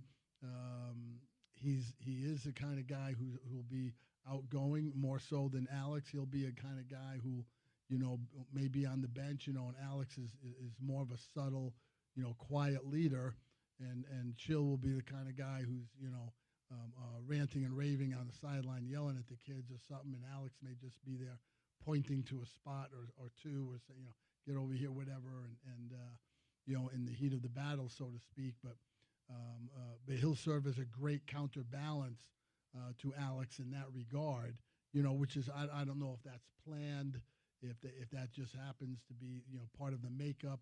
I think Coach Chill's track record and resume, is what really got him his foot in the door in terms of being considered for a job like this, and in a conference like the Big 12 where you have to go against, a lot of heavyweights in the recruiting battles, and so that's a big time get, in my opinion, for the U. No, it's really good to know. It's really good context. You're the guy that knows a lot of people in this ecosystem that most do not. So that's good to know. And, Coach Witt has Sharif Shah, who's more of like a front-facing, kind of outward, funny dude. And I was trying to think of like the Jerry-Phil dynamic. I mean, Jerry was the guy that was kind of fiery, and Phil's the one that's trying to make sure he doesn't get ejected. Yeah, but in coaching staffs, it does help to have different types of personalities, of course, I suppose. In the early years of the Jazz, Frank Layden was the gregarious, outgoing guy. Jerry Sloan, was the hard-nosed, teacher, former player guy. And that balanced off. At that time, Scott Layden was on the bench, and Scott was a studious guy, and was really involved in the scouting and the pro scouting, advanced scouting, game planning, that kind of stuff. So they had a balance around a lot of that. Now, one thing I was interested to hear from Mark Harlan in your interview earlier with him, where I think he said it. I don't know if it was you. I think he was one who mentioned that they may end up with a smaller staff. Yeah, I did. I thought you would like that. I thought you would like that. Well, I just think that I think if they're looking at things, I think it's you can have, in my opinion, there is such a thing as too many cooks in the kitchen. 100%. Totally agree with you. And staffs have grown over the years, and people have different responsibilities. But I do think there's been a wave, and this isn't new. Last 10, 15, even 20 years, in both college and the NBA, where organizations are afraid that they're missing something if they don't have somebody who fits the role that the other guys have.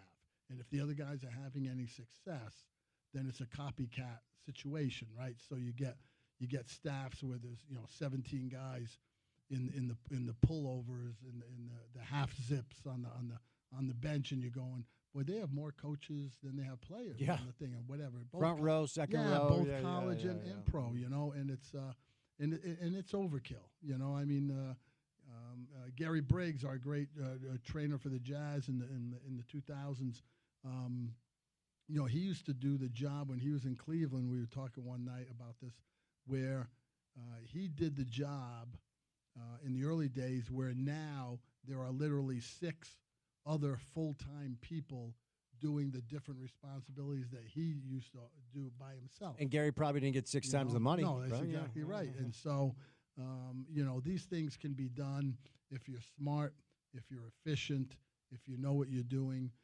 You can do it. More isn't always more.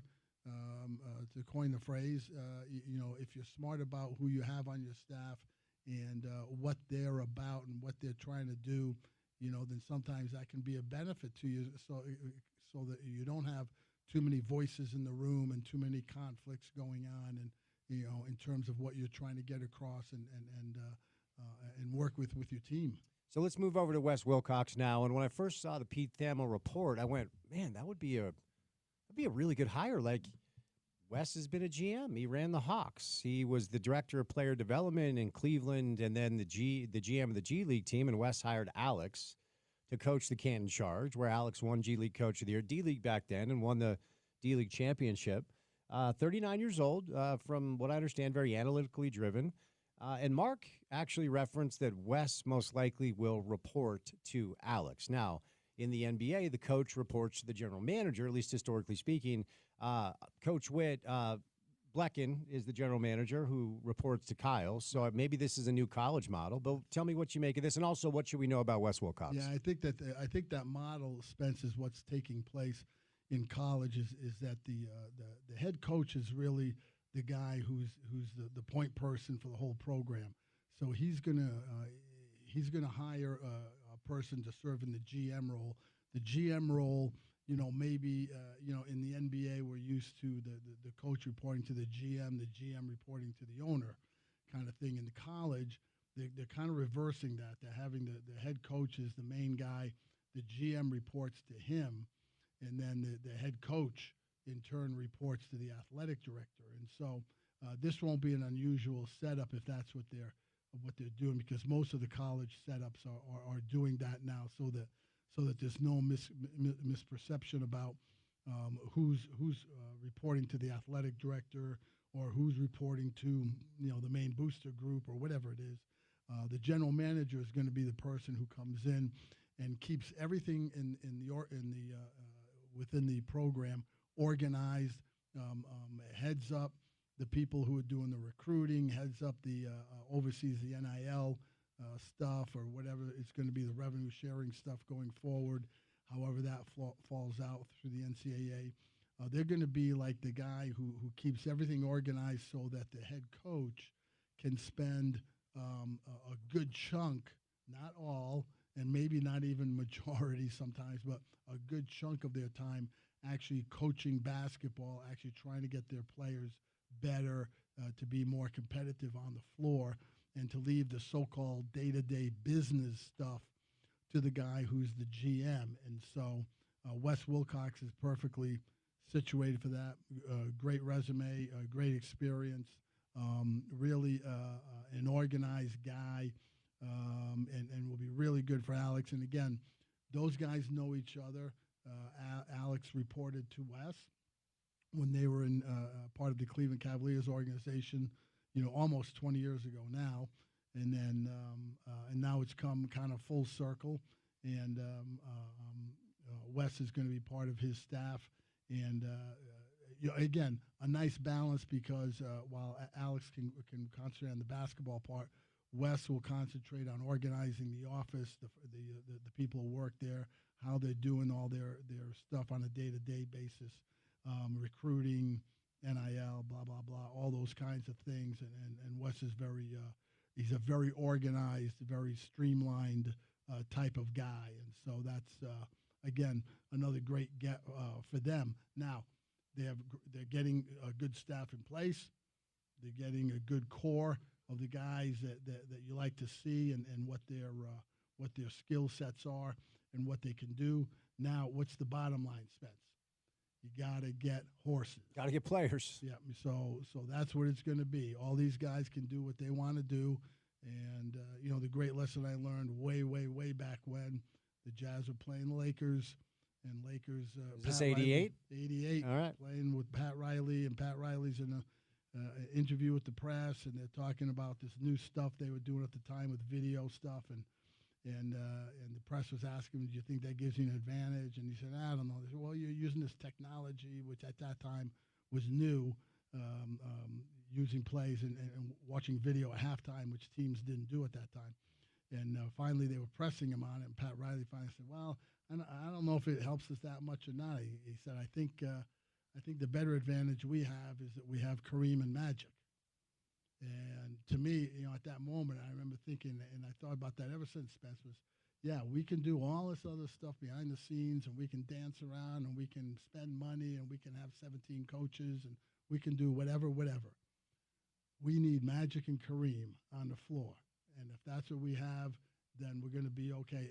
And I was the recipient of that, because, my basically my first 18, 20 years in the NBA, I was riding on the coattails with John and Carl, and that's how that went. Everybody was. And that's why everybody looked good in whatever it was they did, because John and Carl were there, and we're playing every night. And so, okay, thank you very much. 1988 was, I think, probably my first real indoctrination into playoff basketball, right? And I just remember that Jazz-Lakers series. Remember going to every home game. I did a little project, Wasatch Elementary. Mrs. Farman, shout out, 5th grade. I did a little Jazz-Lake. And I remember when, I'll say we, lost Game 7, how gutted I was as a 10-year-old. And I think I was just hooked for life. I'm like, man, playoff basketball rules, because that was so fun. And that was kind of like, okay, the Jazz aren't, it's not some little team out in Salt Lake anymore. Like, the Jazz actually are building something. It felt like that was and then was it the next year where the Warriors got us pretty good? Yeah, the next year was the Terry Teagle. Yeah, the famous sweep. But 88 was really the from a historical perspective, the way I saw it then. Now even more so in my mind was the coming out party, was that oh, these guys are for real. Yeah. And then, hey, during the 90s, what the Jazz did, and then like in 98, Lakers with Shaq and Kobe, and those guys are pretty good. The Jazz go in and whack them 4 straight, Yep. to get back to the finals, and that was that's all that's time in between. That's when you knew that your team was competitive and was able to fight with anybody night in and night out, and that's really what will be the test for the U, going forward. Is all this other stuff will obviously play major roles in it behind the scenes, but at the end of the day, they're going to have to get players there and going to have to figure out a way to be competitive on the floor in the Big 12. You have to have talent. I mean, just while we're in the space, I can remember, and you referenced Scotty, my freshman year at the U, the professor gave us an assignment. You need to go out and find somebody in the field you want to work in and go interview them. That was kind of the deal. And Scott was the GM of the Jazz when I was at the U. And so I sat down with Scott. One of my first questions was, and I thought he was going to say Larry, Larry Miller. I said, who is the most important person in the Jazz organization? Scott didn't hesitate. He says, there's 2. It's John and Carl. In the whole organization, including, I thought he was going to say ownership, and he said John and Carl. Yeah, well, Gotta have players. The most popular people during the so-called heyday was Hot Rod and the Bear. Mm-hmm. Those are the 2 most popular in the organization with the fans. And then, but the most important, Scott's exactly right, is because when you have players and they're driving winning, and you can do that, that's what trickles down to everything else in the organization. That's where it comes from. That's why the current iteration of the Jazz, where they're trying to get some traction and really slipping and sliding so far, in this new approach that they've chosen to take.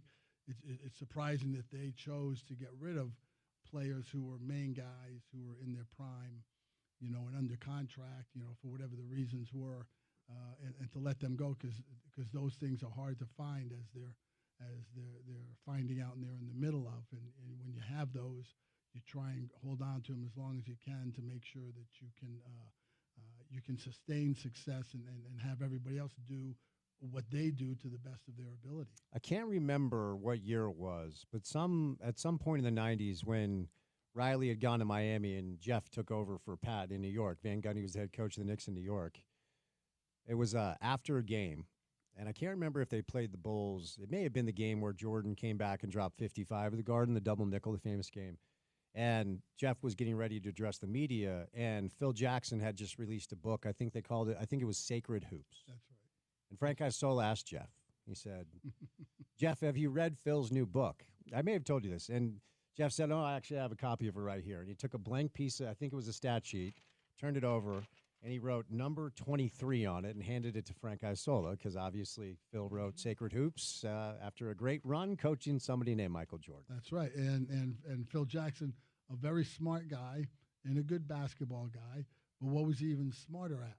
He knew that he had the run in the 90s with the Bulls, had a couple years off, and then he had other opportunities, and then he looked around and go, maybe I'll go coach the Lakers. Yeah. They got Shaq and Kobe, right? Yeah, maybe I'll do that. Yeah.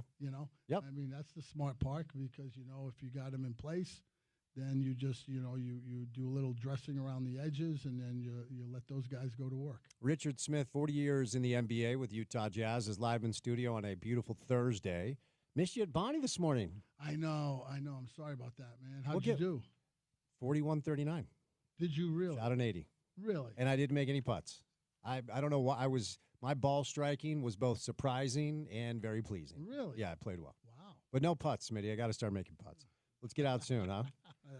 All right, coming up next, BYU with a big one tonight. Alabama, maybe we'll do some Jazz. I don't know. But Smitty live in studio, brought to you by Burt Brothers with over 30 years of experience and nearly 30 locations. Burt Brothers ASC certified technicians bring expertise and professionalism to every interaction. Industry-leading warranties and low-price tire guarantees. One-stop shop for reliable repairs and maintenance. From tires and alignments to fluids and brakes, offering a full range of automotive services tailored to meet your needs. Now offering value tire options such as Americas and Summit tires, starting at just $69 with warranties that go up to 70,000 miles. As one of the few AAA certified shops in Utah, Burt Brothers upholds the highest standard in automotive service. Stop by Burt Brothers or Tire Busters locations or schedule an appointment today to experience the trusted service that has made them a Utah favorite for over 3 decades. Burt Brothers, doing it better since day one. More information can be found at burtbrothers.com. Yankees lead the Brewers 4-1, bottom of the 8th. More with Smitty coming up next right here on ESPN 700.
Richard Smith live in studio. We've hit our U2 quota for the day. I will not knock on Porter for giving the people what they want. Little Streets Have No Name with Riles. Have you seen U2 in person, live in person? I've seen them several times. Yeah. Seven, you and Bill? Several. Oh, okay. Yeah, you and Bill. Yeah, it's, They put on quite a show. It's great. Yeah, they're terrific, yeah.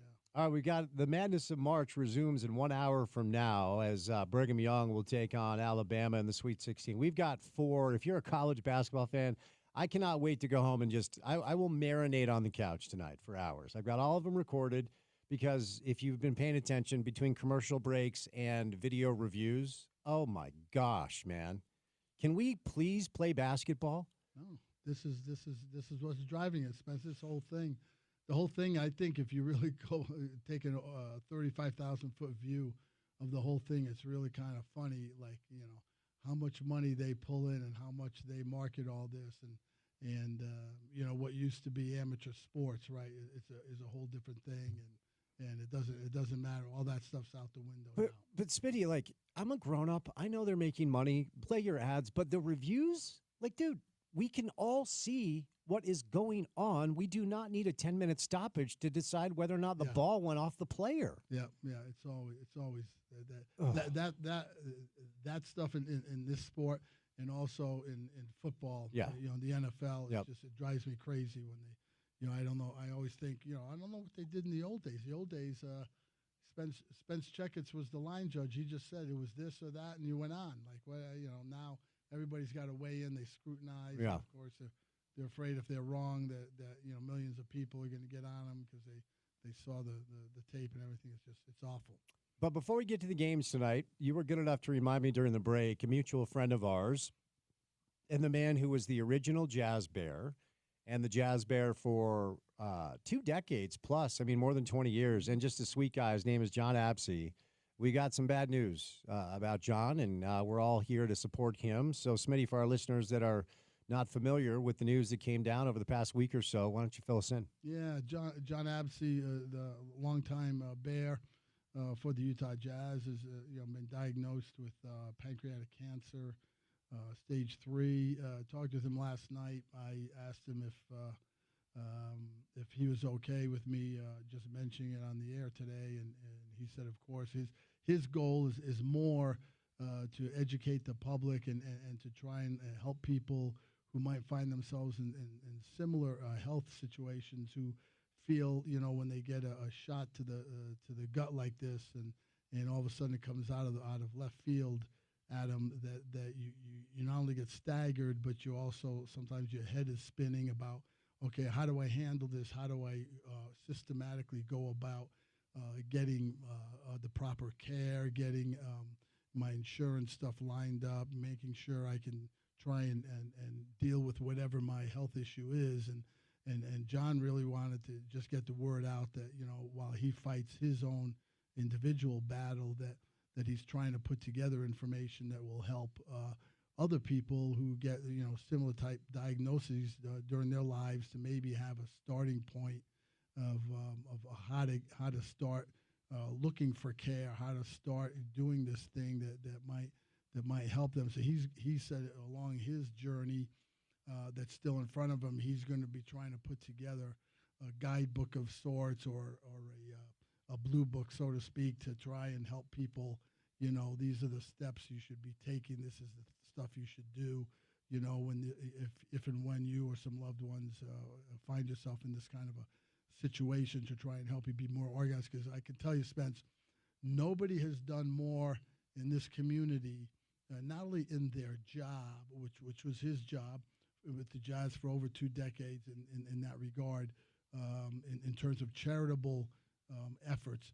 But John did so much stuff outside of the Jazz on his own for groups, for kids, for disadvantaged people that I can't even tell you, how many people, really owe a debt to him just in terms of how he has lived his life to this point in service of others. And it's, he wants, he's not putting all this stuff out there to get people to feel sorry for him. He's trying to put it out there get people to rally around others and to help other people, find their way through whatever their challenges are, to help them to get better, to get the kind of care and support that they need and whatever their individual challenges are. So we love John and we hope the best for he and Sean and their girls in this fight, and we're with them 100%. So John Absey, the original Jazz Bear, is fighting pancreatic cancer. Okay, so that's the diagnosis. There is a GoFundMe, and I would just encourage you to Google John Absey, which is spelled Jon, then Absey. You can include GoFundMe in your Google search, and the link will come up. These types of things, the cruel reality is they cost a lot of money. And even if you have insurance, oftentimes it only covers a portion of it.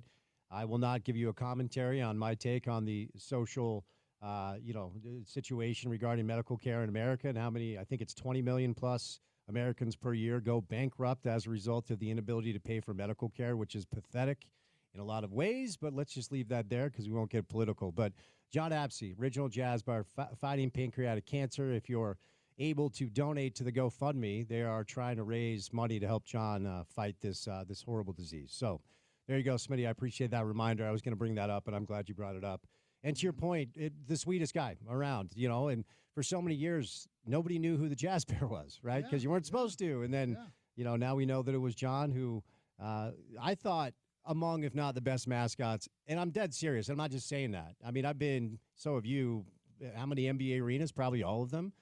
When John was doing the John stuff at the top of his game, I don't know that there was anybody better. Well, they have a thing that most people don't know about. It's probably more of an internal organization than anything, but the mascots community, both on the collegiate level and the professional level across all sports, they have their own community. And John, while he was doing it, he was the 7-time mascot of the year. Whoever votes on that and however that's decided, he's considered a pillar in that community and is in the mascot Hall of Fame. Again, however that's decided, but he's been seen over the years by those people who are inside of that business as one of the best to ever do it and one of the kindest guys to ever do it, and that's why he's so highly thought of by the people in the sporting community. Well said. All right, last segment, if you missed it, really good insight. Smitty is one of the very few people in the basketball ecosystem that is familiar with both Wes Wilcox and Rafael Chilius. So we did some Utah basketball, talking about the Alex Jensen hire becoming official. If you missed any of that, go to the podcast page and hear what Smitty had to say about Coach Chill and Wes Wilcox, hired by the U to help Alex build this thing. How much, Smitty, before we get to the games tonight, Kevin Young, former NBA coach, you guys can go look at his staff. They're all former NBA G League guys. There's a little bit of a BYU flavor, but not much. Charles Abuo was on his staff, but it's mostly ex-NBA guys or ex-G League guys. And Brigham Young is reported to have 2 7-figure players on the roster this year. And if the reports are true, they're paying A.J. Debancis $7 million to play 5 months of basketball next year in Provo. There are a lot of people that are doing the narrative like Utah is just ripping off the BYU model to try to build their program. Certainly, BYU is not the only program in the country that has ex-NBA guys or a grip of NIL support.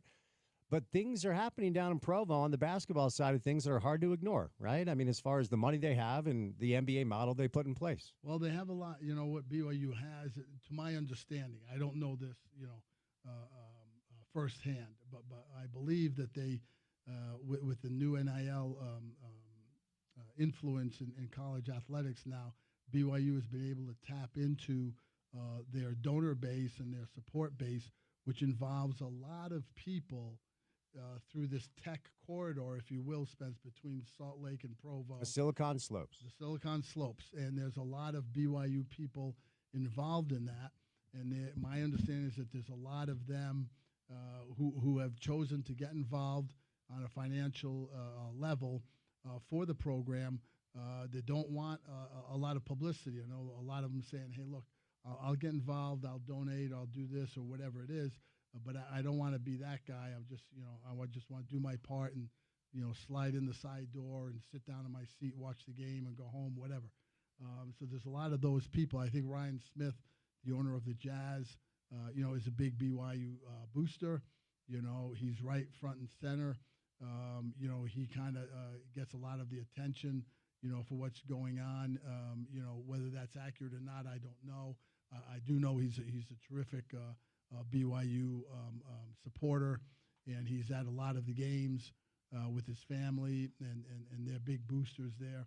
But there are a lot of other people involved also that have helped BYU in that regard. And we've mentioned before, Spence, on this show, there's you don't normally get, if you're a church-related school located in Provo, Utah, you don't normally get into the living room of the top national recruit who happens to be from Boston, Massachusetts, without something going on, that attracts that individual to a program like BYU. And so, and look, it's all above board. That's what it is. It's the name of the game. That's yeah. what's going on. Yep. And so, until that changes, with the revenue sharing or how that's all gonna play out in college athletics, BYU has figured out how to do that to this point. They're on a nice little run here. I love how people always, these things get amplified this time of year, right or wrong, based on how you play one game or a particular game. Colorado State, maybe shoulda, coulda won their game last week against Maryland. They hit a game-winning shot with 6 seconds left. Maryland comes down. The guy hits a floater, fall-away shot at the buzzer, and they end up winning instead, and Colorado State goes home. But Colorado State would be a nice story if that shot hadn't gone in, and they're in the Sweet 16. But BYU has played 2 good games, shot the ball well, played well against Wisconsin, and was able to hold on at the end, even though they tried to lose the game the last couple minutes the way they played. But they had enough of a cushion to survive, and then had to stop right at the end to win the game. So they're in a great position tonight, playing a tough Alabama team that is really athletic and is going to test BYU's ability to match up, to be able to defend them, and to be able to they're going to have to be able to shoot the way that they're capable of doing if they're going to have a chance to be in it at the end. So that brings us to tonight. And before we get to BYU, Alabama, Smitty, there are 16 teams left in college basketball and 0 Cinderellas. Don't tell me Arkansas is a Cinderella. Cal has like 3 or 4 pros. That's right. They were just hurt to start the year, and they didn't play well. And when I watched them play Kansas, it's like you could tell that the talent on that roster did not accurately reflect the 10 seed. Only 4 conferences represented, 7 teams from one conference. Is this the new I know you don't fill out a bracket, and I fill one out, and like an idiot, I pick Cinderellas because, I've watched the thing my entire life. Is it the new reality of college basketball where we're just going to see more separation from the top to the bottom? Yeah, well, I think for 2 reasons, Spence. One is the NIL stuff. Until they get a handle on that, until there's some form of so-called salary cap like they have in the pros, programs are going to be able to get the top players, and no matter what you say, how you phrase it, how you approach it, kids who are juniors and seniors in high school who have aspirations to maybe play someday as a professional, or even if they don't get there, maybe their college experience will end up being their professional experience in terms of financial reward. So they're looking at schools that are going to give them an opportunity to earn some money right out of the gate. And then the other equation is the fact that you have this open transfer portal process. So, Randy Ray, the great Weber State coach who retired a couple of years ago, and by his own admission, probably 3 or 4 years earlier than he wanted to or had originally planned to, he got out because he said, I can see it coming. I don't want to have to deal with it, because if I get fortunate enough in the recruiting process to get another Damian Lillard to come to Weber State, and play well his freshman year, he doesn't come back his sophomore year because he's going to Kansas, or he's going to Texas, or he's going to UCLA, or whoever has the money. And I would not want to stop them, because that's what it's all about. Couldn't stop him, right? Even he wanted to. Right. Yeah. I mean, so, so that's what's going to happen. So you're seeing the so-called cream rising to the top. All the big boys are going to continue to be the bigger boys, because as long as they have those kind of financial resources and the situations that they're in, to attract collegiate players, that's what's going to happen. And this thing, like, going up to the U this year, and I'm a U. I like all the teams in the state. I go to the U games because they're 5 minutes from my house, and I've supported the program for a long time. But I go up there this year, and they were competitive. Craig Smith is a good coach. He knows what he's doing on X's and O's stuff. He just didn't have the horses. And if you looked at that roster, all these guys who came from different schools from last year, other than the Madsen kid, were from different schools that they plucked from the transfer portal, and you don't have any connection to these guys. They're not the kids who are freshmen and sophomores. Now they're your juniors and seniors who you've been rooting for, and that's my guy and whatever. You don't see them grow up. They're just passing through, because as soon as they get a different thing, they're gone to the next thing, whatever that is. And that was borne out last year when Utah had the Devin Smith kid who came in. Davon. And he played well enough, and boom, he's off to St. John's, this year. And so that's just going to continue to happen. And unless you have, some unusual, magic potion that gets your kids to want to play for good old, state, to good old university, and be part of that fabric for 3 or 4 years, like the old Alex Jensen days and Michael Doliaks and Andre Millers and Keith Van Horns and all these guys who stayed 4 years and were part of the fabric of that's it. Everything's just going to be a revolving door. And so how do you root for them? In fact, I was on a trip last week with a bunch of BYU fans, and as we were visiting, I just asked them casually, hey, I'm just curious. Now that this whole landscape has changed, and we know kids are getting paid, and we know what's going on, in that regard, you as a fan, do you find your fandom having changed at all in terms of how you think about the kids you're coming to root for every night? Has that changed the way you look at it, or it just doesn't matter to you as long as they're winning, that kind of thing? And everyone I asked, individually, they said, nah, I know it's changed and whatever, but, I go with my family because it's a good time, and, we can root to something we can do together as a family or as friends going to a game. But obviously, if they're winning, that makes it much more fun, right? And the other part, how they're winning, why they're winning, they're paying the guys the most money, so they got the better guys, whatever. I really don't think about it, I just think about they're wearing, it's the old Jerry Seinfeld bit about laundry. Laundry. I'm not really rooting for my guys. I'm rooting for laundry, because whoever's wearing the shirt of my school, that's who I'm rooting for. Yeah, yeah. I wonder, one more thing here that I do want to get your thoughts on what we could see tonight. BYU getting going just about 40 minutes from now. But my listeners are probably sick of hearing me say this. I just think it's the only solution, and I think it needs to happen sooner rather than later, which is simply leaning more into the pro model, allowing the players to unionize and collectively bargain, and therefore Gabe Madsen signs a 3-year contract with a 4th-year option to play for the Utes, which means you're here for 3 years and then, or whatever, 2 years, 3rd-year option. At least you've got the guy for 2 years. And if he's a pro after that, the 3rd-year option's his and he leaves. Or if he's not that good, the third-year option is ours, so you're ours for 3 years.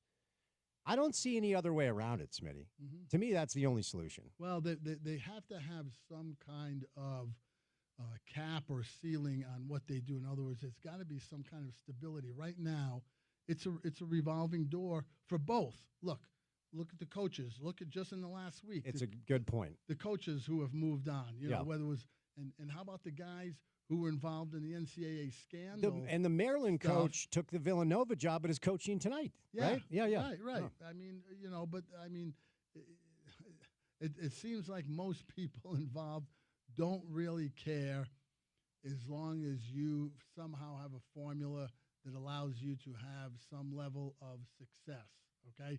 Whether it's a Sean Miller who got run out of Arizona and in part because of that bribery scandal, or Will Wade at LSU who got run out because of the same thing, and they go to lesser schools, they have a couple good years. Here we are back in the limelight at the big schools, you know, with Sean Miller going to Texas and Will Wade going to NC State. I mean, you know, like, to me, my opinion, you know, like, you got to be kidding me. Like, it's so blatant about how schools are handling their business now. And but who's on the other end of the spectrum? Somebody like St. Francis of Pennsylvania, Scott Layden's old school, who decides last week they get in the first four, right? Because they won their league tournament. They lose. A couple days later, they announce that they're moving next year to Division III, that they're getting out of this scrum. They say, we can't do it. It's not going to work for us the way everybody else is doing it. We understand what's going on. We can't compete in that regard. So we're going back to what everybody was originally supposed to be 40, 50, 60 years ago, right? Which was a student activity and the process of being a program on campus where the students came and they got scholarships to go to school, and then they played for good old U. And now it's not that. Now it's a big time business, and it's really a professional sports business that colleges are running. And it's interesting that how many schools are just chasing that dollar down that rabbit hole. And it's really interesting to me that more presidents of high schools of higher learning aren't looking at that and going, wait a minute, do we need to have a meeting about this? Like, what are we doing? You know, and whether it's the Ivy League schools or whether it's other smaller schools who know they can't compete and are getting out of it like that. So that's interesting to me. But this whole March Madness thing, this is some beast that's out of whack, and everybody goes along with it, Spence. It's interesting. It's like Mark Cuban said years ago in an interview about copyright infringement and copyright laws, and the biggest copyright infringement company going is YouTube, because YouTube uses everybody else's content. Mm-hmm. They have nothing that's their own. They use everybody else's stuff, and they don't pay them, and everybody acknowledges it, and everybody goes, whatever. All right. And they shrug, right? Yeah. Mm-hmm. I mean, and we all fall into it because we all use YouTube right, exactly. to look at something or whatever, and YouTube wouldn't have it if they had to pay copyright and image, blah, blah, blah, blah. And so we all fall into it. We're all part of it. We're all as guilty as the next guy for participating and being part of it. And it's just interesting that's what we find in college athletics, and it's getting more so that way, right? That's the direction it's going. As we currently have this conversation live on our YouTube streaming channel, you can subscribe to the ESPN 700 YouTube channel. All right, Smitty, before I say you lose, BYU struggles this year for the most part. They've had some outliers. They lost to the U. They got smoked by Cincinnati randomly. Their struggles this year have been when they ran up against a team that has elite physicality, athleticism, speed, and strength.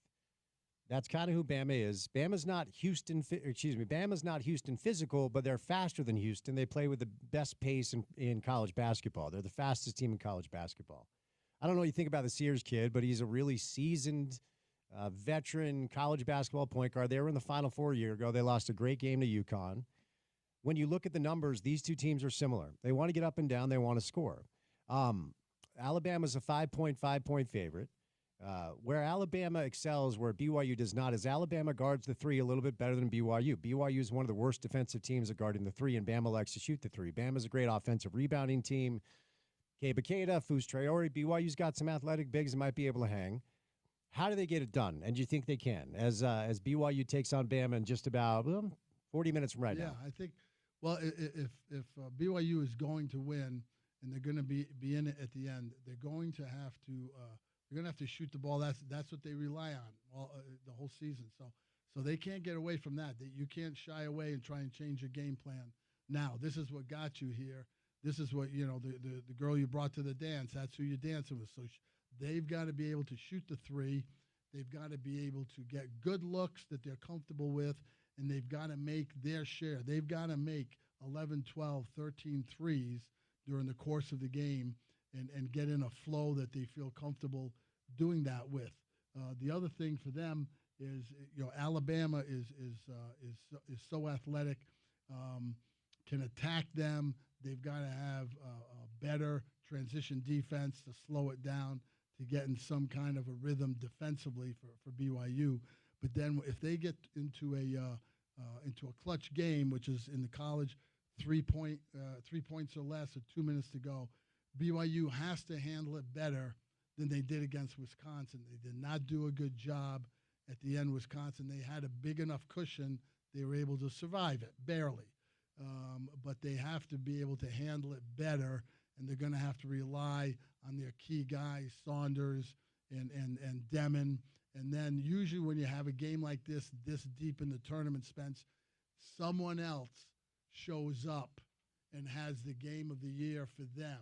Who is that? I don't know. Is it Traore, who comes in and gets 12 rebounds and it goes 6 for 6 from the field because he keeps getting duck-ins and dunks or whatever? Or is it Trevin Nell, who gets free because Alabama doesn't respect him quite as much on the weak side, and he's able to drill 4 threes in the second half or something like that comes out of the woodwork that helps you to get over the hump. But I'm excited for the game. It's going to be fun to watch. A lot of good basketball tonight. Good night if you're a college basketball fan. Smitty, great to see you, my friend, and we'll see you next week. Thanks, man. Appreciate it. Richard Smith brought to you today by IFA Country Stores. The weather is warm, which means you need to start thinking about your lawn. Any drive to the basket begins with the first step on the court. That's the ultimate power move. IFA's Step 1 Crabgrass Preventer and their lawn food is the first choice to give your yard the healthy green look you admire. The neighbors will be green with envy. Shop IFA online at ifa.coop or stop by one of their neighborhood stores today.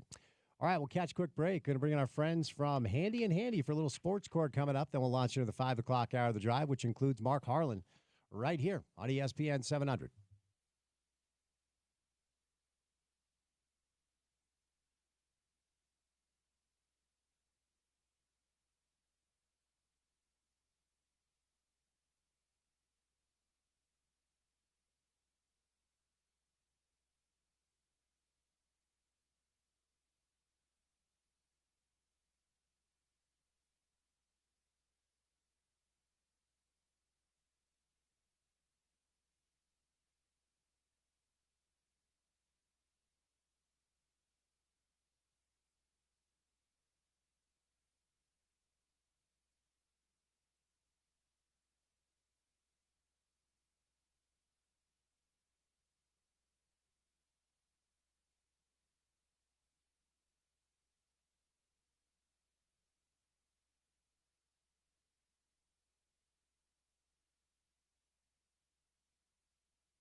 It is Sports Court time. We do it every Thursday, right about now, with our good friends Garrett and Preston Handy from the law firm of Handy and Handy. Gentlemen, happy Thursday. How we doing? Hey, Spence. How you doing? All good here. Appreciate the time. Let's get to it. A story we covered when it first broke out of the world of golf. Jack Nicklaus has won a case over the use of his own name, image, and likeness. No, kids, it's not just a college situation. It happens all over the place, guys. Fill us in. That's a good point. We've gotten used to this NIL, name, image, and likeness, and it's become a term of art now. I don't know if they were calling it back then, but this grows out of a situation where Jack Nicklaus, we know this great guy who's built a really great business empire, and part of it has been his name, image, and likeness, and his charities and his tournaments and everything he's done. Well, back in 2007, he sold to what's called the Nicklaus Companies, which you'd think that is him, but it's probably something he had an interest in, but it's separate. He sold his IP rights, intellectual property rights, which included the use of his name, image, and likeness for commercial use. Well, he sold it for a big number, $145 million. Well, time goes on, and clearly something that Jack did caught the attention of the Nicklaus Companies, and what they did, they ran to court in both New York and Florida, and they filed a lawsuit in federal court. And the first thing they did was, not only are they suing Jack Nicklaus, but they filed a motion for an injunction, enjoining him from using his name, image, and likeness. And so this happened and the court in New York granted his motion. So that's just an injunction for that point, saying, hey, based on what we know now, you got to stop using it. He tried in Florida, and the Florida judge said, now this has already been adjudicated, meaning it's been judged and ruled upon in Florida. So unless you have an adjudication that says you get to use this, I can't do anything about it. So this continues on in New York, and we get word here this week that a big victory for Jack, what's called a summary judgment was issued. It didn't go to trial or anything. It means that there'd been discovery, depositions, trading of documents, that type of thing, looking at the contract, and the court issued a summary judgment in favor of Jack, which that says the standard for a summary judgment is that there are no, based on everything we know, there are no issues of material fact, and we can rule on this as a matter of law. And they ruled that that Jack has rights to his name, image, and likeness, and I guess Nicklaus Companies does as well, but they kind of turned on the issues that they didn't think he granted exclusive rights, meaning that you get them and only you get them, and I can't use them. So a big victory for the Golden Bear. All right, Garrett, you're up, buddy. Well, I think there is a parallel for college athletes. You know, I mean, if somebody like Jack Nicklaus with this kind of name can have these issues, right, by selling their NIL, certainly there's a lesson, a cautionary tale for college athletes right now that if you're going to enter into these deals, you've got to have a long view about it, right, and be looking into the future the best that you can. You know, you don't want to sign away some lifetime NIL rights to a used car dealership, and then you end up making it big one day. So definitely something to learn from. All right, moving over to another situation we've covered. It's the Pavia eligibility case with the NCAA. So the NCAA is asking federal appeals to intercept this eligibility case. Fill us in here. We have covered it and a few times and keep coming back to it because I think it's a really big deal. And the Pavia case in particular, this is the Vanderbilt quarterback. It's really looking like the bellwether case, right? He's the first one to push this. And the issue is he spent a couple years at a JUCO, and then he goes to Vanderbilt, and he's run out of eligibility under NCAA rules. And he wants more time, more eligibility. And the argument is, and I guess really the question is are NCAA eligibility rules, are they subject to antitrust law? And historically, they have not been subject to antitrust law. It didn't really have anything to do with commercial or business activities, you know, if you were going to school or not. Well, now it matters because if you've got eligibility, you have the ability to make NIL, which we were just talking about, and make money with your NIL. And so that's what Diego's trying to do. And there's a smattering of other athletes have done this too. So his case has now been appealed to the Sixth Circuit. And the NCAA's filed their brief, and of course they are relying on this older case law to say eligibility has nothing to do with commercial activity, and that the judge really didn't decide this correctly. And really, the judge is pointing out, hey, we've entered this new era, right, with NIL, but the NCAA is saying that the judge's reliance on like the O'Bannon case and the Alston case is really misplaced. That was a narrower. Those cases are narrower, and just really look at compensation rules as opposed to eligibility rules, and that there's a difference. So anyway, this thing's going to be going on for a while. It looks like he's going to be able to play next year. But beyond that, the NCAA really wants to get this hammered out, and maybe this thing goes to the Supreme Court. We'll have to see. All right, Garrett, you're up here. Okay, Spence, Preston, but good job by Garrett. Oh, my bad. I think this is really interesting because we talked about the Wisconsin guy, which was nuanced because he played at a Division III school, and they granted the injunction there. And what an injunction is basically saying, hey, NCAA, you cannot enforce your rule right now while we go through this litigation. And just this week, a Rutgers player comes in with his motion and him suing the NCAA. So I think Garrett points out a good thing. There's inconsistent rulings going on around the country, and every situation's a little different. So the NCAA has basically gone in and said, hey, we want the court to really decide this, and pointed out that it could really end up in the United States Supreme Court and be another one of those, cases that follows O'Bannon and follows the Alston case and House case, and then maybe we'll see the Pavia case. Preston, I was distracted because I was reading about our next story. I did not know about this. President Donald Trump, Paul Weiss, let's see. I'm learning this in real time. It is a situation where an elite law firm with sports ties, this deal has unsettled this law firm. Am I understanding this correctly?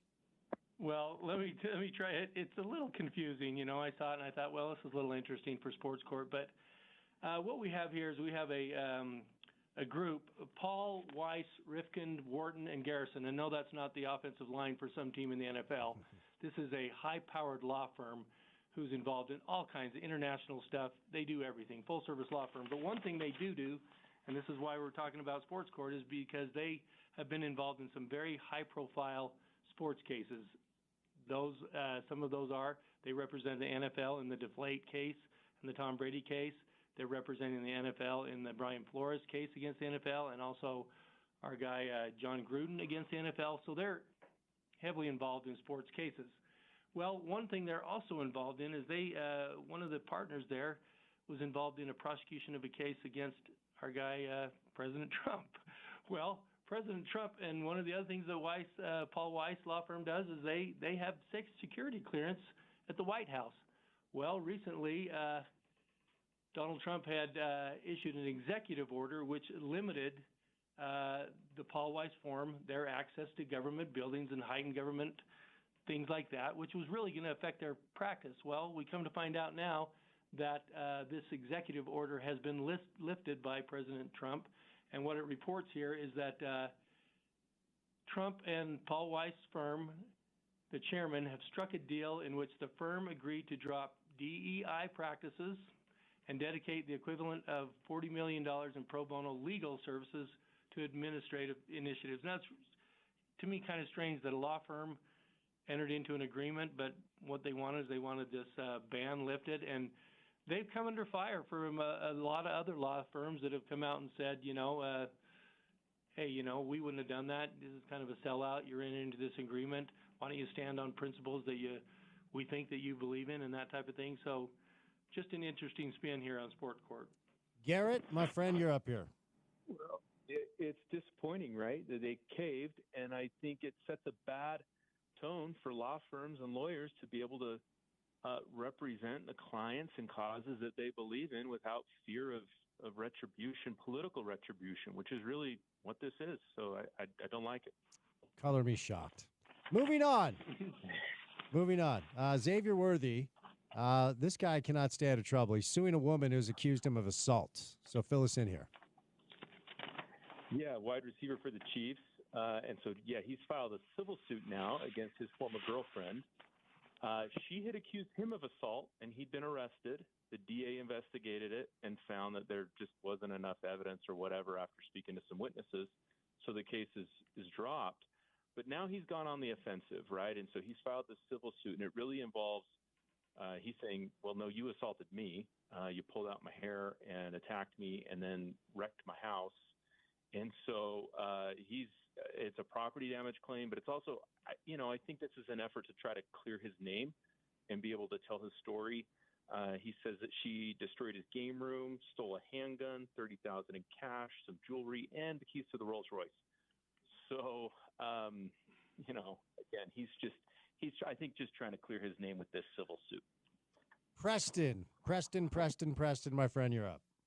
Yeah, thanks, Spence. I think this is interesting just because it reminds me a little bit of our guy Trevor Bauer, who, the pitcher of the Dodgers, who was accused of some, details came out that were, off the charts, and everyone was going, oh my gosh, what's going on? And later they wouldn't prosecute him because, she backed off her allegations. And what did he do? He went on the offensive and he sued her for defamation. And that was later settled between the parties. I think they both just withdrew their lawsuits. But, it's an example of someone going on the offensive, to clear their name. All right, moving over now. Ex-Michigan assistant coach Matt, I believe it's Weiss, allegedly hacked thousands of athletes' account for what is being described as intimate photos. Awkward. What do we have here? Yeah, this, I don't know. You read this and you think, what is going on? This guy, Coach Weiss, who coached under Jim Harbaugh, he has been charged with 24 counts, 14 counts of unauthorized access to computers, and 10 counts of aggravated identity theft. This went to a grand jury, and he was indicted. Indicted doesn't mean that you've been arrested, but what it basically does, it sets the groundwork for them, the prosecuting attorney, whether it's a federal U.S. attorney or a state attorney, to go ahead and issue arrest warrant and bring him in, and word is he's going to show up. But this does grow out of a crazy situation where he hacked into what it says is 100 universities, database on 100 universities and 150,000 students, and he was accessing private information, and a lot of it was female students and female, people on these lists, and intimate photos, and he was using these for all kinds of purposes. But he's been caught, and I think what's interesting, it says if he is convicted of any of these counts, it's a mandatory 2 years. Mandatory. That means you don't the judge doesn't really get to play with it, and maybe up to 5 years for each count. So my conclusion is somebody's going to jail. All right, Garrett, final word is yours. That's what I'm saying. I mean, the allegation, this guy is a voyeuristic creeper. But what is crazy to me, this guy's a co-offensive coordinator at Michigan. Also turns out he is a high-level, sophisticated computer hacker. Jeez. Anyway, I just kind of head scratcher. Yeah, it's gross. It is gross for sure. All right, gentlemen, for any of our listeners who have legal questions, how do they get a hold of you? Over at Handy and Handy. Yeah, I'd love to talk to any of the listeners with legal questions you have, especially in the area of personal injury, which is what we do, help people who've been involved in accidents. You can reach us at 801-264-6677 or go to our website, handylawutah.com. Always appreciate the time, guys. Have a great weekend ahead, and as always, go Utes. Thanks, Spence. Go Utes. Go Utes. All right, we got 3 hours down. We've got 1 hour to go. Tip-off, Sweet 16, BYU Bama comes your way in about 15 minutes on CBS. You're going to hear from Mark Harlan, athletic director at the U, coming up just after 5:30. So a busy 5 o'clock hour of the drive comes your way. On the other side, right here on ESPN 700, 92.1 FM, we are proud to be part of Utah's ESPN Radio Network.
All right, let's get it Drive at 5 time Thursday afternoon. We got some clouds rolling in downtown Salt Lake City, Utah after this beautiful, beautiful Thursday weather. It was about 77 degrees and sunny when we started the show, just about 2 o'clock, about 3 hours ago. And now it's dropping a little bit. We got a little bit of a chilly weekend and a cold week next week. But we've had a couple of fun days to remind you that spring is on the way. And as it is every day, it's good to have you along for the ride. Spence Checketts behind the mic. That's Porter Larson behind the glass. Mark Harlan, athletic director from the University of Utah, comes your way just about 15 minutes or so from right now. The 5 o'clock hour of the program today is brought to you by IFA Country Stores. Any drive to the basket begins with the first step on the court. That's the ultimate power move. IFA's Step 1 crabgrass preventer and lawn food is the first choice to give your yard the healthy green look you admire. The neighbors will be green with envy. Shop IFA online at IFA.coop or stop by one of their neighborhood stores today. The Madness of March resumes tonight in just about 5 minutes from now on CBS. Brigham Young in Newark, New Jersey, the Prudential Center is taking on Alabama. Bama, 5.5-point favorite in that game tonight. See if BYU can pull off the upset, advance to the Elite Eight for the first time since Danny Ainge was playing guard for them back in the 80s. BYU holds the unfortunate record of advancing to the NCAA tournament more times than any team in college basketball without making a Final Four. Now, if BYU is able to get it done tonight, they will most likely play Duke, but Duke has to get by Arizona first. Maryland, Florida is your second game. Head coach of Maryland just took the head job at Villanova and is still coaching the game tonight. Then Arizona, Duke, also at the Prudential Center in Newark. I'm guessing tonight the crowd will be very much pro BYU. I mean, in the Northeast, which is where I grew up, certainly the LDS footprint is a lot larger than it used to be. But certainly Duke fans, Arizona fans, both will be pulling for BYU to upset Alabama. As Nate Oates and Mark Sears, Grant Nelson, the Alabama Crimson Tide made the Final Four a year ago. A lot of people kind of view them as a sneaky pick to maybe advance on to go to the Final Four again. So we'll see how it goes. Arkansas, Texas Tech is your late game tonight, and that will be at the Chase Center in San Francisco. True TV, TBS, CBS is where you're going to have the coverage tonight. So CBS will have BYU, Alabama, then Arizona, Duke. So a fun night of college basketball available for you guys as you, I'm sure, have been waiting for the madness to resume. NBA has a jam-packed schedule tonight, including the Houston Rockets in town to take on the Utah Jazz. The Rockets are the 2 seed in the West. It's a really good story with Ime Udoka, their head coach, once upon a time the head coach of the Boston Celtics. And the Jazz, of course, trying to maintain their spot to get the best chance possible at that number 1 overall pick where Cooper Flagg will be the prize. Now, if you've not seen Cooper Flagg play, I would encourage you to watch that Arizona-Duke game tonight, as Cooper Flagg is the prize for any team that gets the number 1 overall pick in order to grab potentially a franchise-changing piece. Of course, it would be great if the Jazz were able to grab that number 1 overall pick. How about a little opening day in Major League Baseball? Some games going on. The Yankees got the win earlier, 4-2 over the Brewers. So, yeah, it is March, but Major League Baseball is back. Opening day. The Dodgers, the defending World Series champs, about to get going as well. So, yeah, a little baseball. On the Utah basketball side, we've been talking a lot today. Bill Riley joined us earlier, the voice of the Utes. The news became official that Wes Wilcox has been hired as the general manager of the program. So Mark Harlan, who's going to join us coming up next, some interesting things regarding the reporting structure of the Utah men's basketball program. In the NBA, the head coach reports to the general manager, and both of those two report to typically the president of the team, or in this case, Mark is the athletic director. Well, it's interesting to learn that Alex Jensen really behind this hire, and we're told that Wes will report to Alex. Rafael Chilius, the only assistant coach hired as of now, as far as getting that deal across the line. The rumors continue to be out there that Andre Miller and the University of Utah in conversation. We'll get Mark Harlan's take on that, certainly as he joins us coming up in just a little bit. Alex has been on the record saying he's going to take his time. And, it's interesting. I was thinking about this after the Wes hire became official, Wes Wilcox, general manager of the Utah men's basketball program. For all of the conversation about Alex potentially surrounding himself with simply former Utes, we got to keep in mind just like Kevin Young down at BYU. Alex, with his essentially 2 decades of pro basketball experience, has cultivated a tremendous amount of relationships outside of this community, outside of this Utah ecosystem. And, as Kevin Young brought in a lot of former G League coaches that he coached with, some staffers from the Phoenix Suns, I did surmise a number of weeks ago that Alex probably would do the same thing. But Andre Miller seems like a guy that you got to get done. If he wants to come, I think you hire Andre Miller. I don't think there's any doubt about that.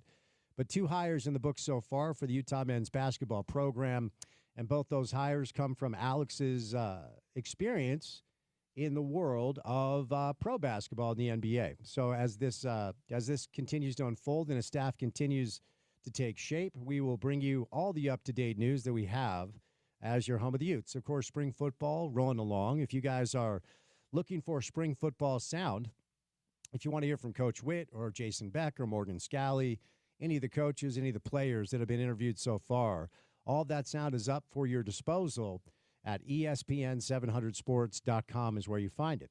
Awkward part of this entire topic, trying to cover the Utah men's basketball team, is Josh Eilert will join us tomorrow.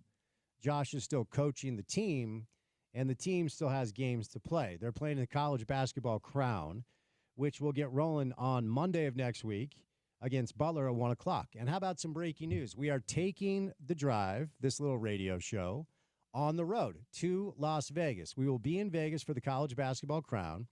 We will be with the Utes as long as they are in this tournament. So it starts with Butler coming up on Monday at 1 o'clock, and then following the conclusion of that game, we will do the remaining portion of The Drive, taking you up until 6 o'clock. So little fun road trip. We'll be taking the show on the road. We'll be doing it live from Las Vegas, and I'll be cheering on the Utes. So, Josh Eilert, in a really trying circumstance, he's been here before. He was the interim head coach in West Virginia after they let go of Bobby Huggins. And Josh has basically 2 decades of Big 12 experience. He was a player at Kansas State. He was a walk-on at Kansas State after playing college, after playing a little community college basketball. Then as a grad assistant there, 17 years at West Virginia, and now a year here in Utah. No word as to whether or not there have been any conversations from Alex Jensen in the direction of Josh Eilert to try to keep him on the staff. This is my guess, and the more and more we kind of advance on and learn about what Alex is going to try to do here in Utah with the program, I wouldn't be stunned if nobody is back next year. And I mean nobody on the bench. I mean nobody on the floor. I mean 0 former players and 0 former coaches. I just get the feeling that Alex wants to build this thing up from the ground up. And I think he wants to kind of have a blank canvas to do whatever he wants to do to try to make sure that this thing is going in the right direction. Reasonable expectations year one. We've talked about it quite a bit, certainly with a lot of the guests that have joined us.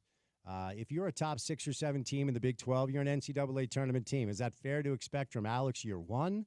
Well, it depends on the players that he's able to grab to play for him. Richard Smith was live in studio for an hour earlier. And if you missed that, let me encourage you to go listen to it, because Smitty might be among a handful of people in this market that know both Rafael Chilius and Wes Wilcox. And, of course, Richard Smith, 40 years in the NBA, all with the Utah Jazz. For 8 or 9 years, worked hand in hand with Alex Jensen.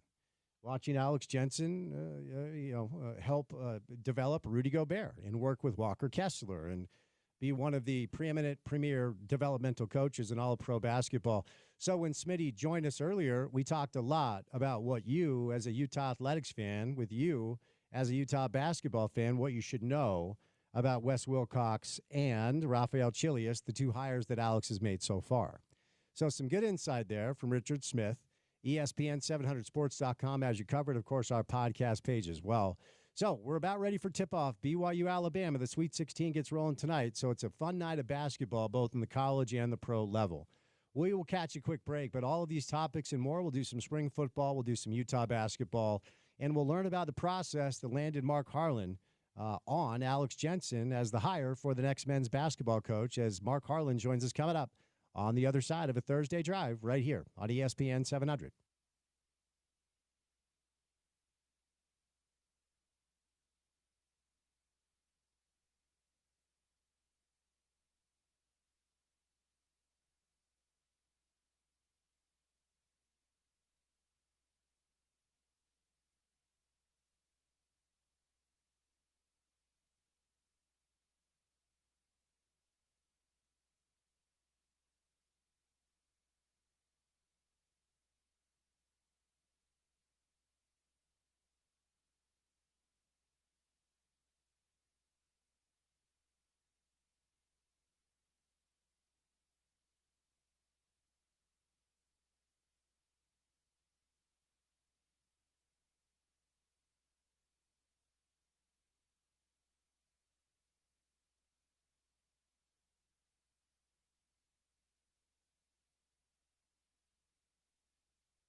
A lot of speculation about whether or not Deion Sanders is going to get involved in the landing spot for his son, Shedeur.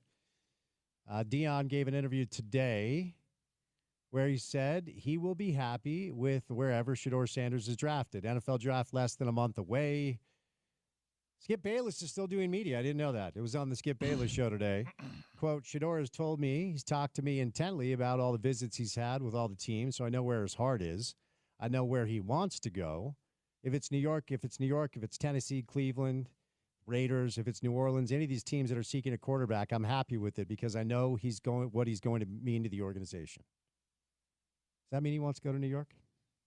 I'm still stuck on the Skip Bayless still doing media thing. I didn't know that Skip Bayless was doing media, but I saw the Deion Sanders story, and I clicked on it, and Skip is still doing Skip stuff. Yeah, he's still doing stuff.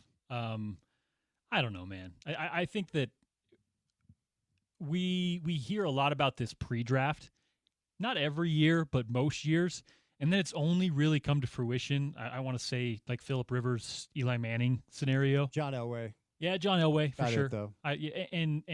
But I feel like we have the conversation every year. I don't know when the next time we see one of those types of power moves happen, but if it were anybody, it might be a Deion and Deion's kids to make it happen. But I ultimately think that Shedeur is going to get drafted. He's going to go to that team, and hopefully it's in a situation where he can sit for a year or so, and then I think he might be a pretty talented player. The talent's there. But speaking of obnoxious media members, I was honestly not going to mention this. And for years, because we like to cover the NBA on the show, wish we could cover the Jazz more, but they're just not interesting. I've always fought the narrative like that the NBA feels scripted and the league feels like the WWE. But what ESPN has pulled over the past 24 hours, where LeBron went on the McAfee show to take a shot at Stephen A., and then Stephen A., this blowhard. The way media members have ruined this business, namely Skip Bayless and Stephen A. Smith, are so exhausting. And look, I'm not a hater. Go get your bag, go get your money.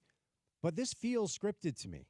Stephen A. comes out, he's claiming that he would throw hands at LeBron. So embarrassing. Yeah, the whole thing is embarrassing. I did think that LeBron actually handled himself really well for the most part on the McAfee show. I thought his Windhorst stuff was a little cheap. I thought that was a little unnecessary. I think, for my prism, Brian Windhorst has done nothing but stand up for LeBron over the course of their relationship in his media career. I thought that was a little cheap. But I don't watch the McAfee show. I did end up watching that. And then all that does is allow Stephen A. Smith to do his YouTube thing, and then he's complaining, and then he goes on First Take. This feels very WWE-ish to me. Yeah. And you mentioned it, the Stephen A. stuff, the Skip Bayless stuff. For me, that's where sports media has gone wrong in a big way when we engagement farm rather than just analyze, right? That to me is something I've never had any interest in, the First Take stuff, the back and forth stuff where you argue two sides of an argument that you don't even agree with. That to me is something that I have zero interest in when it comes to covering sports, when it comes to why I'm in this business. But when it becomes the story, I guess we talk about it. And yeah, man, it seems contrived. It seems like something that they're pushing. Of course, LeBron goes on and hits a game winner on ESPN that night, which only adds to it. But for me, and you don't hesitate to maybe critique LeBron here and there. I think you're fair in saying that this has been ugly in a lot of ways, but more so on the ESPN side, man. To have one of your lead broadcasters, your lead analyst, who is getting paid, I want to say $100 million, Stephen A. Smith, going on and talking about putting hands, like fighting a player, going on and talking about the late Kobe Bryant for some reason. He mentioned Gloria James this morning, Stephen A. did. Like he is just going on like this Hall of Fame tour of hater. And it's kind of a bad look, if you ask me. I don't like Stephen A's approach in general, but this last week has been a really bad look in general.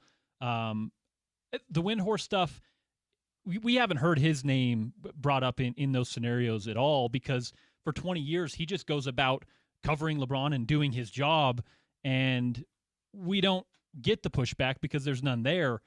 I will say I watched First Take the other day, and it was the first time in my entire life following Braun, following Windhorse, that I heard Brian kind of maybe step into that realm a little bit. He was kind of speaking for LeBron in some weird ways on First Take yesterday morning.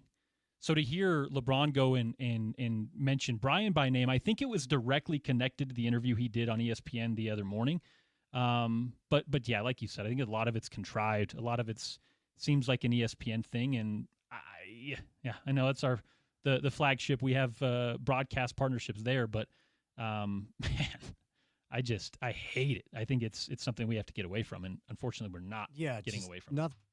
Nothing about it feels real, unfortunately. So if you're an adult with internet access, chances are you heard about this. It's just dumb. All right, fun show. A lot of good stuff today, Porter. Before we get out of here, what comes our way on a Friday edition of the radio show? On a Friday edition of The Drive, Howard Beck stops by the program. We'll talk some NBA with Howard, of course, but we're discussing. It was a lot of college hoops on the show today. Andy Larson stops by for a little Jazz basketball, maybe some RSL as well. Are you into golf? PGA Tour leaderboard update on a Friday with our friend Paul Pugmire, as we do each and every week. And then the final hour of the show, Josh Eilert, who, of course, is prepping for a Monday college basketball crown matchup. And then we'll chat with Larry Fulmer, who also got a pretty busy weekend ahead with the Golden Gloves at the Fulmer Boxing Academy, which is just opening. So some fun stuff on the show tomorrow. A lot of NBA, a lot of college hoops, and we'll go from there. Good stuff on a Friday. Get your weekend started out the right way with us, and we will say good night with a special thank you to Mark Harlan, Bill Riley, and Richard Smith. For any of the sound you may have missed from the show, ESPN700sports.com is where you go. Download our mobile app. Take us on the go. It's very easy. It's the way I listen to our radio station. It's called the ESPN 700 app. It's available in the App Store, the Google Play Store. Then finally, for what we do in our space, specifically 4 hours every day in the afternoon, the podcast page is the way to do it because you can consume whichever part of the show you want to on your time. Podcast is called The Drive with Spence Checketts. It's available wherever you get your shows. Subscribe, rate, review. Say nice things in the comments. Give us all the stars. Also, we got our book today, our February ratings. We're smoking our competition. Thank you so much for your ears. We don't take any of you for granted. He's Porter. I'm Spence. Say goodnight. Have a great Thursday evening. We'll talk to you on a Friday Drive. As always, you can catch that right here on ESPN 700.